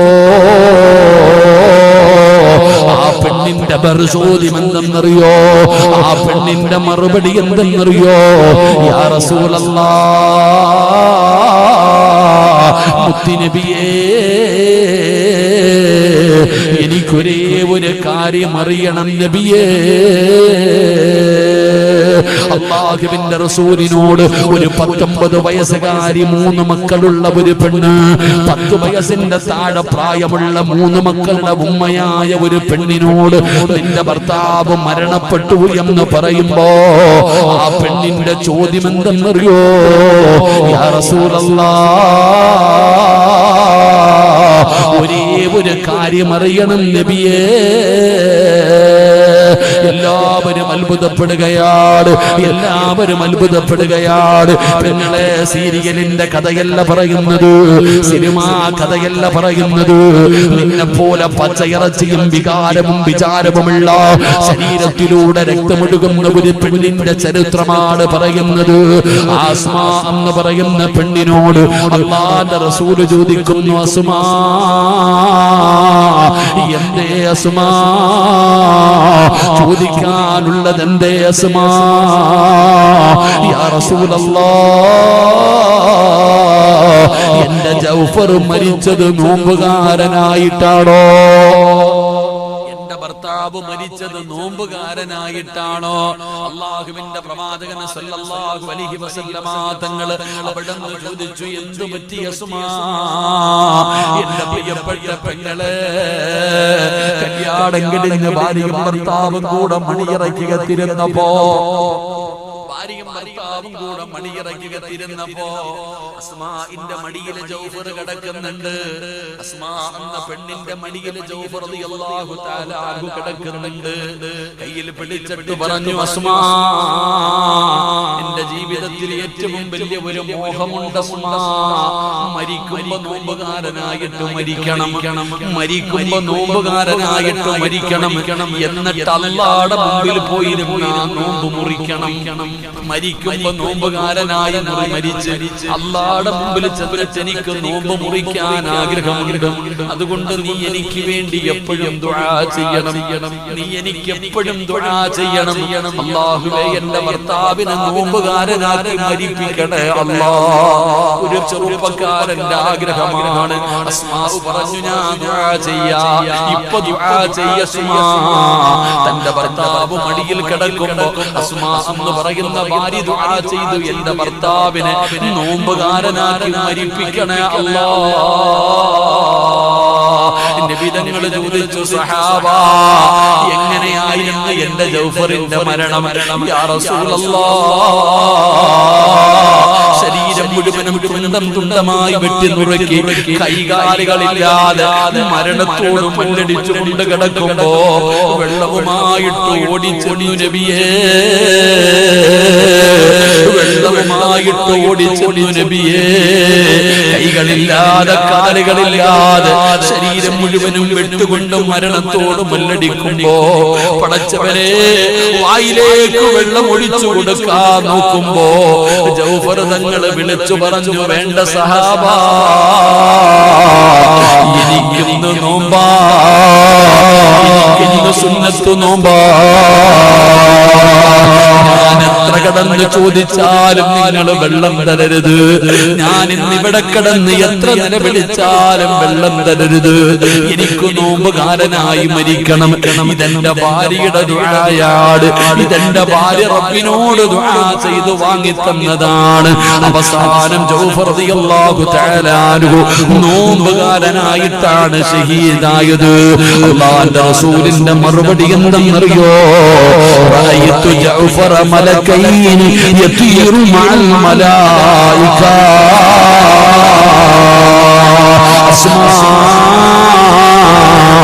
നിന്റെ ഭർത്താവ് മലക്കുകളെ പോലെ പറക്കുന്നു ഉസ്മാ. നിന്റെ ഭർത്താവ് പക്ഷികളെ പറക്കുന്നത് പോലെ മലക്കുകളുടെ കൂടെ പോകുന്നു ഉസ്മാ. എന്നൊരു വിധങ്ങൾ അവിടെ നിന്ന് പറഞ്ഞു കൊടുക്കുമ്പോ എന്തിനാണിത് പറഞ്ഞതെന്നറിയോ? നാളെ തിങ്കളാഴ്ചയാ നാളെ തിങ്കളാഴ്ചയല്ലേ ചെറുപ്പക്കാരാ. തിങ്കളാഴ്ചയും വ്യാഴാഴ്ചയും സുന്നത്ത് നോമ്പ് പിടിക്കുന്ന ഉമ്മമാരെ, ഉപ്പമാരെ, ചെറുപ്പക്കാരാ, നിസ്സാരമായ ഒരു കാര്യമല്ലടാ പോരെ. നോമ്പ് പിടിക്കുന്നവർ അല്ലാഹുവിന്റെ മലക്കുകൾക്ക് വല്ലാത്ത ഇഷ്ടമാമോരെ. സുന്നത്ത് നോമ്പിനെ വല്ലാതെ ഇഷ്ടപ്പെടുന്നവരുണ്ടല്ലോ. ഉണച്ചവനെ തിങ്കളും വ്യാഴവും നോമ്പ് പിടിക്കുന്നവർ, മാസത്തിന്റെ 14, 15 നോമ്പ് പിടിക്കുന്നവർ, മാസങ്ങളായി മുടങ്ങാതെ നോമ്പ് പിടിക്കുന്നവരുണ്ടല്ലോ. ആ നോമ്പ് പിടിക്കുന്നവര് അല്ലാഹുവിന്റെ മലക്കുകൾക്ക് വല്ലാത്ത ഇഷ്ടമാണെന്ന് ആദരവായ പ്രവാചകൻ നബി മുഹമ്മദ് മുസ്തഫ സല്ലല്ലാഹു അലൈഹി വസല്ലമ തങ്ങളെ പഠിപ്പിക്കുമ്പോ എന്റെ പ്രിയപ്പെട്ടവരോട് പറയുകയാണ്, ദുആ ചെയ്ത പ്രിയ സഹോദരാ, ജീവിതത്തിൽ വന്നുപോയ അപരാധങ്ങൾ മുഴുവനും പടച്ചറപ്പിന്റെ മുമ്പിലേക്ക് പറയാ തയ്യാറാണോ? കൊണ്ട് തൗബ ചെയ്യാ. അല്ലാഹു പറയുകയാ, എന്നോട് ചോദിച്ചാ ഞാൻ നിനക്ക് ഉത്തരം തരാമെന്ന്. അതുകൊണ്ട് തൗബ ചെയ്യാ പോവുകയാണ്. അല്ലാഹുവിന്റെ മുമ്പിലേക്ക് തന്റെ ഇരുകരങ്ങൾ ഉയർത്തിയിട്ട് ജീവിതത്തിൽ നീ നിമിഷം വരെ ചെയ്തു പോയത് മുഴുവനും ഏറ്റു പറയാ പോവുകയാണ്. ഒരു പേടിയും വേണ്ട, ഒരു പേടിയും വേണ്ട. മക്കളെ, എത്ര വലിയ പാപം ചെയ്താലും അല്ലാഹു പുറത്തു തരുന്നവനാണ്. എന്റെ സഹോദരനോട്, എന്റെ സഹോദരിയോട് പറയുകയാ, തൗബ ചെയ്യാതെ മരിക്കല്ലേ, തൗബ ചെയ്യാതെ മരിക്കല്ലേ. എപ്പോഴാണ് മരണം വരുന്നതെന്നറിയില്ല, ഏത് നിമിഷമാണ് മരണം വരുന്നതെന്നറിയില്ല. നിന്നപ്പിന് മനുഷ്യന്മാര് വീണു മരിച്ചു പോകുന്ന കാലമാണ്. അതുകൊണ്ട് നമുക്ക് അല്ലാഹുവിന്റെ മുമ്പിൽ നമ്മുടെ ജീവിതത്തിൽ വന്നത് മുഴുവനും നമുക്കൊന്ന് ഏറ്റുപറയാ. റബ്ബിന്റെ മുമ്പിലൊന്ന് തൗബ ചെയ്തുകൂടെ? അല്ലാഹുവിന്റെ മുമ്പിലൊന്ന് പറഞ്ഞുകൂടെ? വെറുതെ കിടന്ന് നിലവിളിച്ചിട്ട് കാര്യമില്ല. അല്ലാഹുവിന്റെ മുമ്പിൽ പറയേണ്ടത് പോലെ പറയണം ചെറുപ്പക്കാരാ. ചുമ്മാതെ കിടന്ന് ശോകാടിച്ചിട്ട് കാര്യമില്ല. പിന്നെ പറയേണ്ടത് എങ്ങനെന്നറിയോ? പൊറുക്കന്റെ പാപമാ സയ്യിദീ വെറുക്കാതെ, പൊറുക്കുന്നവനാ നീയല്ലാതെ. ഇഹലോക ആർഭാടങ്ങളെന്ന വലച്ചതാ, നഫ്സന്ന ഉന്തി തെല്ലി വിട്ടു ചാദിച്ചതാ. അല്ലാതെ ധിക്കരിച്ചല്ല റബ്ബേ നിന്നെ, അതുകൊണ്ട് ആട്ടരുതിലാഹേ എന്നെ. എത്ര വലിയ പാപം ചെയ്താലും അല്ലാഹുവിന്റെ മുമ്പിൽ എണ്ണി എണ്ണി പറയണം, അല്ലാ, ഞാൻ കള്ളുകുടിച്ചിട്ടുണ്ട് പടച്ചവനെ, ഞാൻ വ്യഭിചരിച്ചിട്ടുണ്ട് പടച്ചവനെ, ഞാൻ നിസ്കരിച്ചിട്ടില്ല പടച്ചവനെ, എന്റെ കയ്യിൽ പല പിഴവുകളും പറ്റിപ്പോയി പടച്ചവനെ, എല്ലാം സമ്മതിച്ചു, എല്ലാം ഞാൻ സമ്മതിച്ചു, ഇനി ഒരിക്കലും ചെയ്യില്ല അല്ലാ. അല്ലാഹുവിന്റെ മുമ്പിൽ പറയേണ്ടത് പോലെ എണ്ണി എണ്ണി പറഞ്ഞിട്ട് തൗബ ചെയ്ത് പിരിയാ. അല്ലാഹു നമുക്ക് ഭാഗ്യം തരുമാറാകട്ടെ. അല്ലാഹു നമ്മുടെ പാപങ്ങൾ മുഴുവനും അല്ലാഹു പുറത്തു തരുമാറാകട്ടെ. അതുകൊണ്ട് സഹോദരങ്ങളെ, എപ്പോ എവിടെ വെച്ചാൽ മരണം വരണമെന്നറിയില്ല. ഏത് നിമിഷവും മരണം നമ്മളെ തേടി വരാം. ചിരിയും കളിയും ഒക്കെ മാറുവട ചെറുപ്പക്കാരാ. ഇടിത്തി വീഴുന്നത് പോലെ മരണം വരുവട മക്കളെ. ഒരൊറ്റ ഒന്നും ചെയ്യാൻ കഴിയില്ല. അല്ലാഹു നമ്മുടെ മരണം നന്നാക്കി തരുമാറാകട്ടെ. അതുകൊണ്ട് 11:30 പറഞ്ഞു, 12 കഴിഞ്ഞു, 12:30 കഴിഞ്ഞു, 1 മണിയായി. ഞാൻ ഇപ്പോഴാ കണ്ട. സത്യം പറഞ്ഞ സമയം അറിഞ്ഞില്ല. ഞാൻ വിചാരിച്ചു ഒരു 12 മണി കഴിഞ്ഞു വിചാരിച്ചിട്ട് മൊബൈലിൽ നോക്കിയ അത് പറയാൻ 1 മണി കഴിഞ്ഞു. അല്ലാഹു അലം. പടച്ചോൻ നമ്മുടെ സംഗമത്തെ അല്ലാഹു പരിപൂർണമായി സ്വീകരിക്കുമാറാകട്ടെ. അതുകൊണ്ട് പ്രിയപ്പെട്ട സഹോദരാ, ചിലപ്പോൾ അല്ലാഹുവിന്റെ മുമ്പിൽ രക്ഷപ്പെടാൻ ഈ ഇരുന്നതേ കാണത്തുള്ളൂ. നമ്മുടെ ജീവിതത്തിൽ ഇരുന്നതേ കാണത്തുള്ളൂ. ഇന്നും മരിച്ചാലും ചിലപ്പോ ഈ 3 മണിക്കൂറേ കാണത്തുള്ളൂ ജീവിതത്തിൽ, അല്ലേ? ഈ ഇരുന്നത് നമ്മുടെ ജീവിതത്തിൽ കാണാം 1-2 മണിക്കൂർ അല്ലെങ്കിൽ 3 മണിക്കൂർ. ഇതേ ഉള്ള അല്ലാഹുവിന്റെ മുമ്പിൽ നമുക്ക് രക്ഷപ്പെടാം. അള്ളാഹു നമ്മുടെ ആഖിബത്ത് നന്നാക്കി തരുമാറാകട്ടെ. അള്ളാഹു നമുക്ക് നല്ല മരണം നൽകുമാറാകട്ടെ. അതുകൊണ്ട് റബ്ബിന്റെ മുമ്പിൽ ആത്മാർത്ഥമായിട്ട് ദുആ ചെയ്യാൻ. ഞാനൊരു യാത്രക്കാരന്റെ ദുആയ്ക്ക് ഇജാബത്തുണ്ട്. കാരണം അത്രത്തോളം. കാരണം 2-3 ദിവസം മുമ്പ് എനിക്ക് ഈ ഉടുപ്പിയിൽ ഒരു സ്ഥലത്ത് വയലുണ്ടായിരുന്നു. ഞാൻ ഉടുപ്പിയിൽ എനിക്ക് വയലുണ്ടായിരുന്നു. വയലിന് പോകുമ്പോൾ നല്ല കാലാവസ്ഥ ഒരു കുഴപ്പമൊന്നുമില്ല. ലക്ഷങ്ങൾ ചെലവഴിച്ച് ആ പാവങ്ങൾ പരിപാടിയൊക്കെ സംഘടിപ്പിച്ചു. ഭക്ഷണം കഴിക്കുന്ന വീട്ടിൽ പോയിട്ട്, സത്യം പറഞ്ഞാൽ ഭക്ഷണം കഴിക്കണ വീട്ടിൽ പോയിരിക്കുമ്പോ എല്ലാരും തിന്നെന്ന് പറഞ്ഞിട്ട് ഇങ്ങനെ നമ്മളെ ബുദ്ധിമുട്ടിക്കാറുണ്ട്. എങ്ങനെയെങ്കിലും ഒന്ന് ഇറങ്ങി പോയാൽ മതി എന്ന് തോന്നുന്നു. ഞാൻ അവിടെ ഇരുന്ന് ദുആ ചെയ്യുന്ന സമയത്ത് എനിക്കൊരു അബദ്ധം പറ്റി. ഞാൻ ദുആ ചെയ്ത് പടച്ചോനെ കാലാവസ്ഥ നീ അനുകൂലമാക്കല്ലേ അല്ലാഹ്. ഞാൻ അറിഞ്ഞില്ല കാലാവസ്ഥ നീ അനുകൂലമാക്കണേ എന്ന് ദുആ ചെയ്യേണ്ടതിന് പകരം ഞാൻ അള്ളാഹിനോട് അറിയാതെ ദുആ ചെയ്തു. ഞാൻ അറിഞ്ഞില്ല. അപ്പൊ എന്റെ കൂടെ വന്ന അബ്രാരി ഉസ്താദന്മാർ എന്നെ വന്ന് നോക്കി. ബാക്കിയുള്ളവർക്ക് പെട്ടെന്ന് തിരിഞ്ഞില്ല, മലയാളം മനസ്സിലാകാത്തതുകൊണ്ട് അവർക്ക് പെട്ടെന്ന് മനസ്സിലായില്ല. ഞാൻ പറഞ്ഞു പടച്ചവനെ കാലാവസ്ഥ അനുകൂലമാക്കല്ലേ. എന്റെ കൂടെ വന്നവരെന്നെയൊക്കെ നോക്കി. ഞാൻ ചോദിച്ചു എന്ത് പറ്റി? ഉസ്താദ് നിങ്ങൾ പറഞ്ഞത് തിരിഞ്ഞുപോയി. സത്യം പറഞ്ഞാൽ ആ വീട്ടിൽ നിന്ന് വണ്ടിക്കകത്ത് കയറിയപ്പോ വണ്ടിയുടെ ഗ്ലാസിന്റെ മുകളിൽ മഴത്തുള്ളി വീഴുന്നത് ഞാൻ കണ്ടു. വണ്ടിയുടെ ഗ്ലാസിന്റെ എന്റെ കൂടെ വന്നവര് കളിയാക്കി. ഇത്രയ്ക്ക് ഇജാബത്ത്, ഇത്രയ്ക്കും ദുആയ്ക്ക് തങ്ങളും അല്ലാണെന്ന് എന്നെ ചുമ്മാ തമാശ പറയണത്. സത്യം പറഞ്ഞ വല്ലാത്ത മഴയൊന്നും പെയ്തടോ. ഒറ്റ പെയ്ത വല്ലാതെ മഴ പെയ്തു. ലക്ഷങ്ങൾ ചെലവഴിച്ചു വെച്ച പരിപാടി വല്ലാത്ത മഴ പെയ്തു. എനിക്ക് സങ്കടമായി. അപ്പൊ പോകണ വീട്ടിൽ അങ്ങോട്ട് പോകുമ്പോ സംഘാടകൻ പറഞ്ഞു ഉസ്താദേ എന്റെ വീട്ടിലൊന്ന് കയറണം. അവിടെ കയറിയപ്പോ ഞാൻ റബ്ബിനോട് തിരിച്ച് ദുആ ചെയ്ത് പടച്ചവനെ നീ മഴ മാറ്റി തരണേ അല്ലാഹ്. അങ്ങനെ നേരെ സ്റ്റേജിലേക്ക് പോയി. എന്റെ പ്രിയപ്പെട്ട സഹോദരങ്ങളെ, ആ കോരിച്ചെരിയുന്ന മഴയത്തും ആ സ്റ്റേജിൽ കയറി നിന്നിട്ട് പടച്ചവനോടൊന്ന് ദുആ ചെയ്തപ്പോ 10 മിനിറ്റ് കഴിഞ്ഞപ്പോ അല്ലാഹു ആ മഴ മാറ്റി തന്നടോ. ഇവിടെ ദുആ എന്ന് പറയുന്നത് എന്റെ മഹത്വം പറഞ്ഞൊന്നുമല്ല. ഒരു വാക്ക് എപ്പോഴാ അല്ലാഹ് കേൾക്കണമെന്ന് അറിയില്ല. ഒരു വാക്ക് പടച്ചവൻ എപ്പോഴാ കേൾക്കണമെന്ന് അറിയില്ല. അതുകൊണ്ട് യാത്രക്കാരന്റെ ദുആയ്ക്ക് ഇജാബത്തുണ്ട്. നമുക്ക് അല്ലാഹുവിന്റെ മുമ്പിൽ നമ്മുടെ കാര്യങ്ങൾ മുഴുവനും പറഞ്ഞിട്ട് നമുക്ക് പിരിയാം. അല്ലാഹു നമ്മുടെ ദുആയ്ക്ക് ഇജാബത്ത് നൽകുമാറാകട്ടെ. അല്ലാഹു ഇജാബത്ത് നൽകുമാറാകട്ടെ. അപ്പോൾ ദുആ ചെയ്തൂടെ? ഇൻഷാ അല്ലാഹ് സഹോദരന്റെ ഉമ്മയ്ക്ക് ദുആ ചെയ്യാം. അല്ലാഹു കബൂലാക്കുമാറാകട്ടെ. അപ്പോൾ എല്ലാവരും എഴുന്നേറ്റ് നമുക്ക് ദുആ ചെയ്യാമായിരുന്നു. വാ അക്കരയ്ക്ക് നിൽക്കണെല്ലാം ചങ്ങായിമാരെല്ലാരും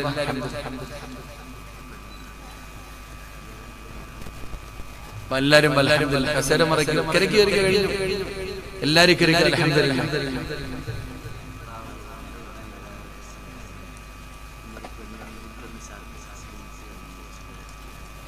ഇക്കരയ്ക്ക് വരാൻ പറഞ്ഞില്ലേ? അക്കരെ നിക്കരയ്ക്ക് ചാടിക്കോ. ഇത്രയും നേരം പുറത്തേക്കണ ഒരാളോട് ഞാൻ കയറി വരാൻ പറഞ്ഞില്ല. അത് നിങ്ങളുടെ ഇഷ്ടം. പക്ഷെ ദുആ ചെയ്യാൻ പോകുന്നടാ മോനെ, മക്കളെ ദുആ ചെയ്യാൻ പോകുന്നടാ. 40 പേര് കൂടുതലുണ്ടടാ. ഒരാളുടെ ആമീൻ മതി ഞാൻ രക്ഷപ്പെടാം. അതുകൊണ്ട് ഇനിയെങ്കിലും അകത്ത് കയറി. അൽഹംദുലില്ലാഹ്. എല്ലാവരും 3 സ്വലാത്ത് സ്വല്ലല്ലാഹു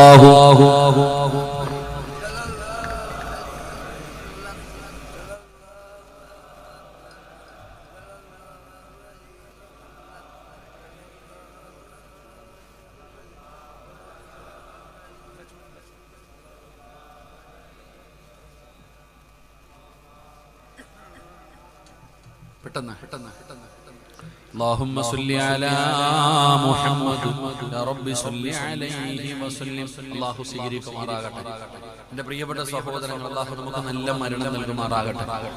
നല്ല മരണം വേണ്ടേ? അക്കരയ്ക്ക് നിന്നാ അത് കിട്ടുമോ? അക്കരയ്ക്ക് നിന്നാ കിട്ടുമോ? അക്കരയ്ക്ക് യാത്ര ചെയ്യും. ഒരുപാട് അക്കരയ്ക്ക് എന്നിട്ടില്ല, ഇക്കരയ്ക്ക് പാടുന്നു. അൽഹംദുലില്ലാഹ്. അല്ലാഹു കബൂലാക്കുമാറാകട്ടെ. എൻ്റെ പ്രിയപ്പെട്ട സഹോദരങ്ങളെ, നമ്മൾ ദുആ ചെയ്യാം. നല്ല മരണം വെറുതെ കിട്ടൂല. അപ്പൊ നമ്മുടെ ജബ്ബാർ ഉസ്താദിന്റെ മകൻ ഇവിടെ ഉണ്ടായിരുന്നു. എന്നോട് പറഞ്ഞു ഉറൂസിന് വരണമെന്ന്. അല്ലാഹു ഇവിടുത്തെ ഖബറിനെ വിശാലമാക്കി കൊടുക്കുമാറാകട്ടെ. ഉസ്താദിന്റെ മരണം കണ്ടവരില്ല നിങ്ങൾ? എത്രയോ പേര്. ഇപ്പൊ ഞാൻ ഭക്ഷണം കഴിക്കാൻ പോയ വീട്ടിലെ സഹോദരൻ പറഞ്ഞു ഉസ്താദ് ഞങ്ങൾ ഉംറ കഴിഞ്ഞ് വന്നതാ. ഉമ്മ മരണപ്പെട്ടു. അള്ളാഹു സഹോദരിക്ക് സ്വർഗം കൊടുക്കുമാറാകട്ടെ. അവൻ ഉമ്മ മരിച്ചു എന്ന് പറയുമ്പോഴും അവൻ കരയല്ല, അവന്റെ മുഖത്തൊരു സന്തോഷമുണ്ട്. കാരണം അവൻ അറിയാം അവന്റെ ഉമ്മായിക്ക് അള്ളാഹു സ്വർഗം കൊടുത്തെന്ന്. അതാ ഓരോരുത്തരുടെ മരണവതാ കൊതി തോന്നുന്ന മരണം. നമ്മുടെ മയ്യത്ത് കാണുന്നവൻ ആഗ്രഹിക്കണം നമ്മൾ മരിച്ചതുപോലെ മരിക്കാൻ. അള്ളാഹു ഭാഗ്യം തരുമാറാകട്ടെ. നല്ല മരണം വേണ്ടവരൊക്കെ ഒന്ന് കൈവക്കുക. നല്ല മരണം വേണ്ടവരൊക്കെ ഒന്ന് കൈവക്കുക. അള്ളാഹുവെ ആരൊക്കെ കൈവക്കിയോ ഈ കൈവക്കിയവർക്ക് മുഴുവനും നീ നല്ല മരണം കൊടുക്കണ അല്ലാഹ്. ഷഹീദിന്റെ കൂലി കിട്ടുന്ന മരണം കൊടുക്കണ അല്ലാഹ്. ഷഹാദത്ത് കലിമ പറഞ്ഞ് സ്വർഗം കണ്ടു മരിക്കാൻ ഭാഗ്യം കൊടുക്കണ അല്ലാഹ്. അല്ലാഹുവേ പടച്ചവനെ റബ്ബേ ജിബ്രീൽ അലൈഹിസ്സലാമിന്റെ സാന്നിധ്യത്തിൽ മരിക്കാൻ ഭാഗ്യം കൊടുക്കണ അല്ലാഹ്. ആ കൈവക്കാത്തവനെ നീ നന്നാക്കണേ അല്ലാഹ്. ആ കൈവക്കാത്തവനെ പൈസ വെച്ചോ ഒരു നല്ല ഒന്നുകൂടെ കൈവക്കിക്കേ. എന്താ വടയും മോതിരൊക്കെ പൊങ്ങിയതാണ്ടാ. എല്ലാത്തിനപ്പം വേണമെങ്കിൽ പൊക്കാനൊക്കെ അറിയാം. അള്ളാഹു നല്ല മരണം നൽകുമാറാകണം. ഈ നല്ല മരണം എന്ന് പറഞ്ഞാൽ എന്താ? നല്ല മരണം എന്ന് പറഞ്ഞാൽ എന്താ അറിയോ? എടോ വെള്ളിയാഴ്ച രാവിലോ പകലിലോ കടങ്ങൾ തീർത്ത് തൗബ ചെയ്ത് നന്മ ചെയ്തുകൊണ്ടിരിക്കുന്ന സമയത്ത് ഒളുവോടുകൂടി ജിബ്രീൽ അലൈഹിസ്സലാമിന്റെ സാന്നിധ്യത്തിൽ മലക്കുകൾ സ്വാഗതം പറയുന്നത് കേട്ട് നബി സല്ലല്ലാഹു അലൈഹി വസല്ലമ തങ്ങളെ സാക്ഷിയാക്കി ഷഹാദത്ത് കലിമ പറഞ്ഞിട്ട് മരിക്കണം. നെറ്റിത്തടം വിയർക്കണം. നീ മുതൽ മയ്യത്ത് കാണുമ്പോൾ നോക്കണം, നെറ്റിത്തടം വിയർക്കണം, മൂക്കിന്റെ ദ്വാരം വികസിക്കണം, മുഖത്തു പ്രകാശമുണ്ടാകണം, ചുണ്ടിൽ പുഞ്ചിരി ഉണ്ടാകണം, ശരീരത്തിന് സുഗന്ധമുണ്ടാകണം. ഇതിനാണ് നല്ല മരണം എന്ന് പറയുന്നത്. അല്ലാഹു ഈമാൻ തരുമാറാകട്ടെ.